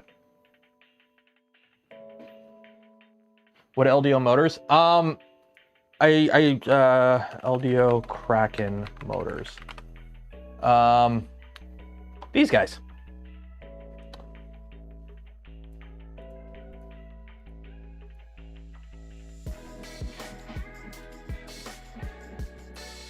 So obviously it would be, I'm going with the 1.8 degree ones with the 5mm shaft, because 8mm, I don't have 8mm. I mean, for how much these motors are, they better come with a damn carrying case. As far as I'm aware, they're very custom motors. They have like built-in thermistors and a bunch of other stuff.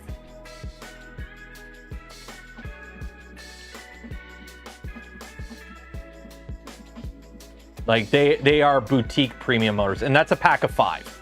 So they're $50 motor, or set of 4.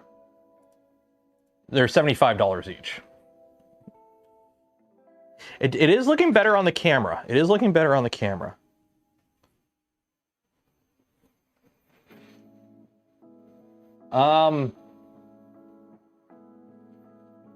Shit. I don't see a hull line. We might, I don't want to say it yet. I don't want to say it yet. I don't want to say it yet. I'm not seeing any issues yet. Don't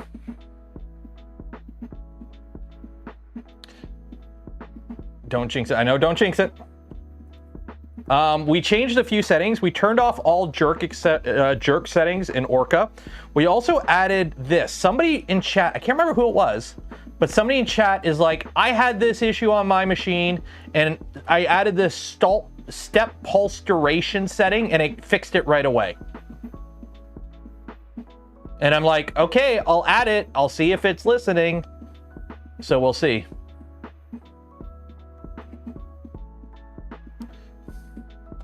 So I don't think it would be the XY. I don't think it would be the jerk settings in Orca, because somebody said those settings are only for time estimation. They don't actually output in the G code. So the only setting that we did mechanically that would change it would be this guy here. Would be the step pulse duration setting.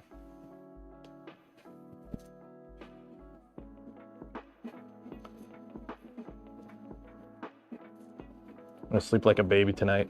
I mean, hopefully, I don't know, the little guy was being a bit of a butt. That's also why the wife came out here. She's like, little guy won't go to sleep. I'm like, oh, I'm out here, I'm working.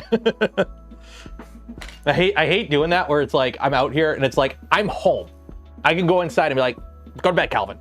But I'm working. I'm gonna have a Haribo for good luck.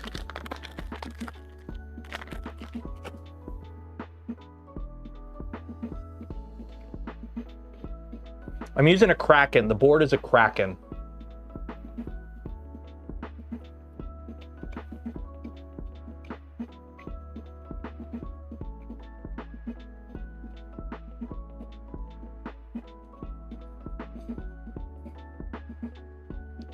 Oh no, I'll be putting in the LDO motors.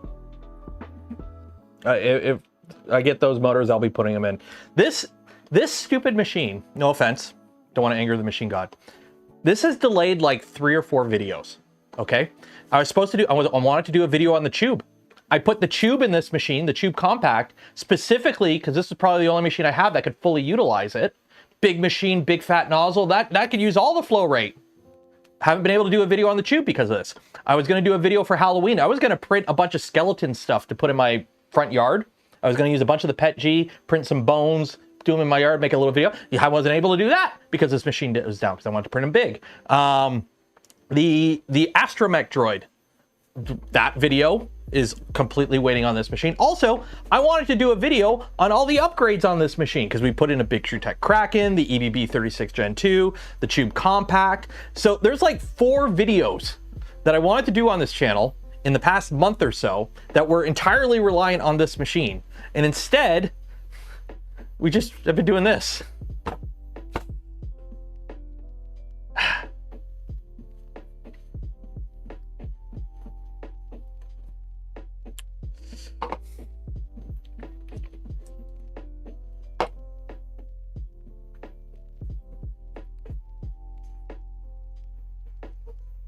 We have a line. We have a line.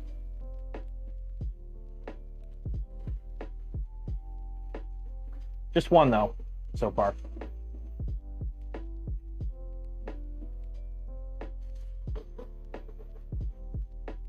One.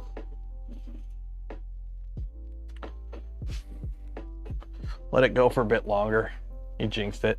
I mean, to be fair, I don't believe that me saying anything would actually impact how the printer behaves. It's not gonna make it work all of a sudden, right? Me saying one thing isn't gonna, you know.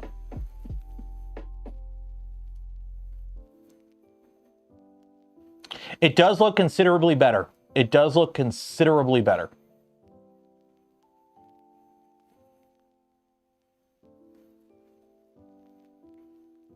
But you can see the wall, how it's not perfectly straight. There's like a little nubbin there.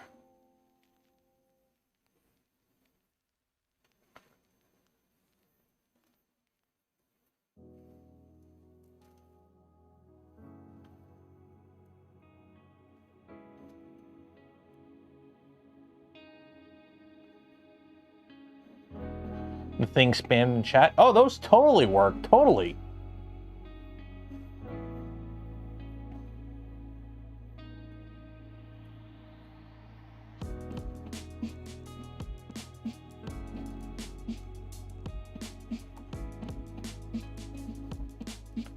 It could be that stall. Yeah, that pulse width duration. I don't even know what that setting is.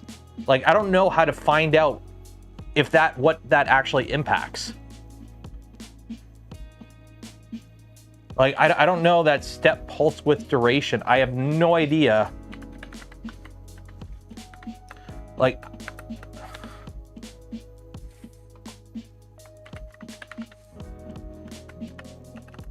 step pulse duration. Like, I have it set for 004. Like, I don't know. Yeah, like, all that I see is this. And, like, I don't know. It is looking better. This is the best it's looking so far. It is the best it's looking so far. Yeah, but I don't know of any way to tune it.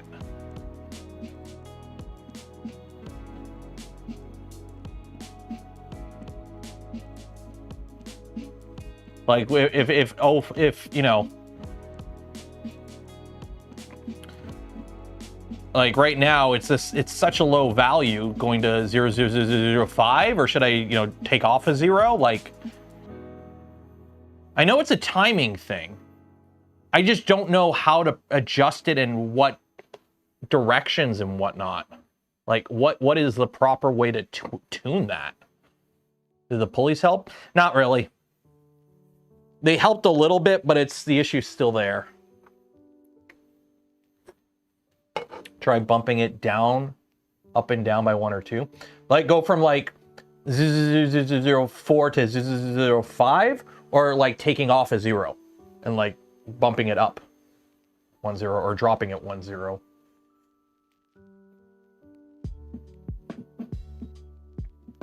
Because this is the best it's looking so far. This is the best it's looking so far.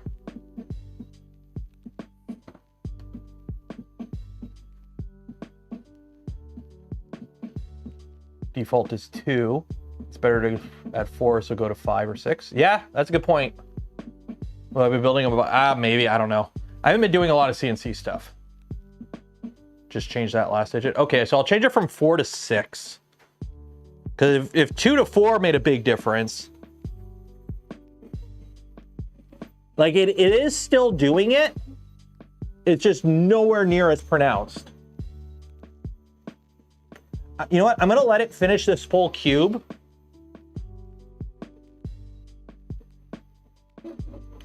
I'm gonna let it finish the full cube, but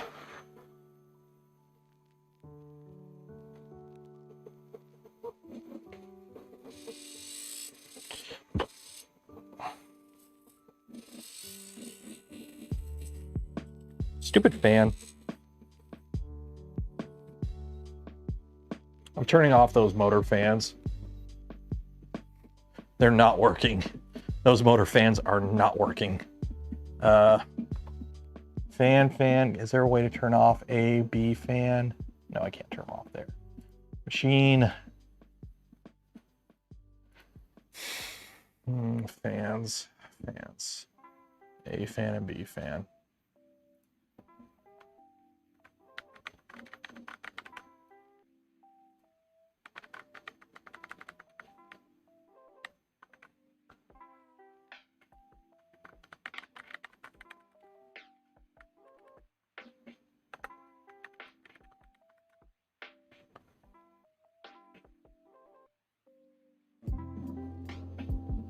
Oh wait, no, that's wrong. That's wrong.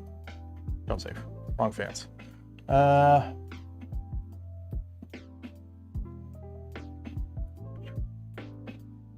motor fan and B motor fan. So it's these ones. That's a board fan, so I need that one working. Yeah, it's these ones.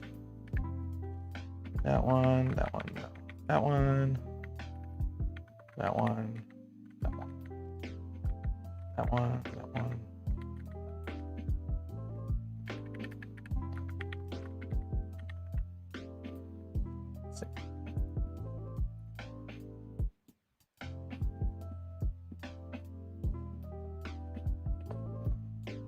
Yeah, this is the best it's looking. So let me bump that up to 6 then. And then when this print finishes, I will do, so desktop view, we'll bump this to 6 and we'll bump this to 6. Save. Pantheon? Pantheon's been great. I've been using it to print all my fun filaments. Like CF Pet G and our the PPS and whatnot. Yeah, this is the best it's been looking so far, but it's still have some layer stacking issues. But I will let it finish so that I at least have one baseline.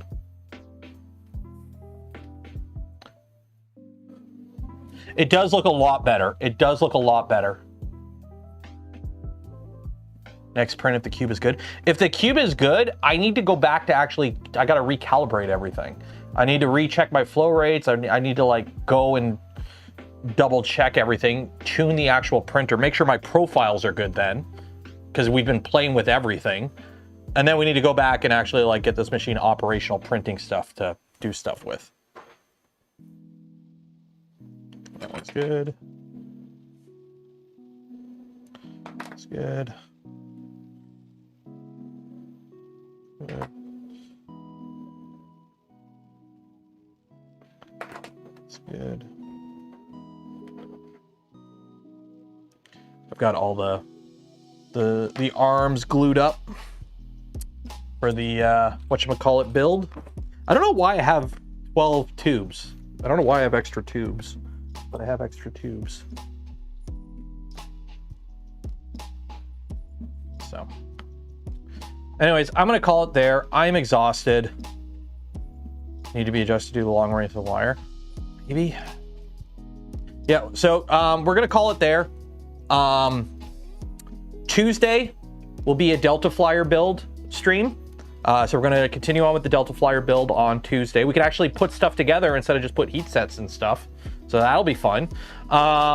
Tomorrow or Monday will be a Twitch stream where we're going to continue working with the CRT Steam Deck and just faffing about with that project. That will eventually be a video on the channel once we get that done. Shout out to POLYMAKER for the spool of filament we give away this stream and every stream. Yeah, the cube's looking better. It's still having the issue. It's just not as pronounced. The issue's still there, just not as pronounced. So I've changed one value and we're gonna run the cube again. I'm letting this cube finish so I can show a progression. Okay. So yeah, shout out to POLYMAKER. Links for them and more in the video description. Some of them, like the GamerSupps link, use code Canuck, save some money. And for those that donate to the channel, gifted memberships to others, or became members of the channel yourself, I thank you. Would not be able to do the things I do. Turn off. Turn the screen off. There we go. Would not be able to do the things I do, create the content I create without your continued support. You make it all possible. Take care out there. Enjoy the rest of your weekend. Be safe. And I will see you. Oh, go wash your hands too. Okay. See you in the future. Bye.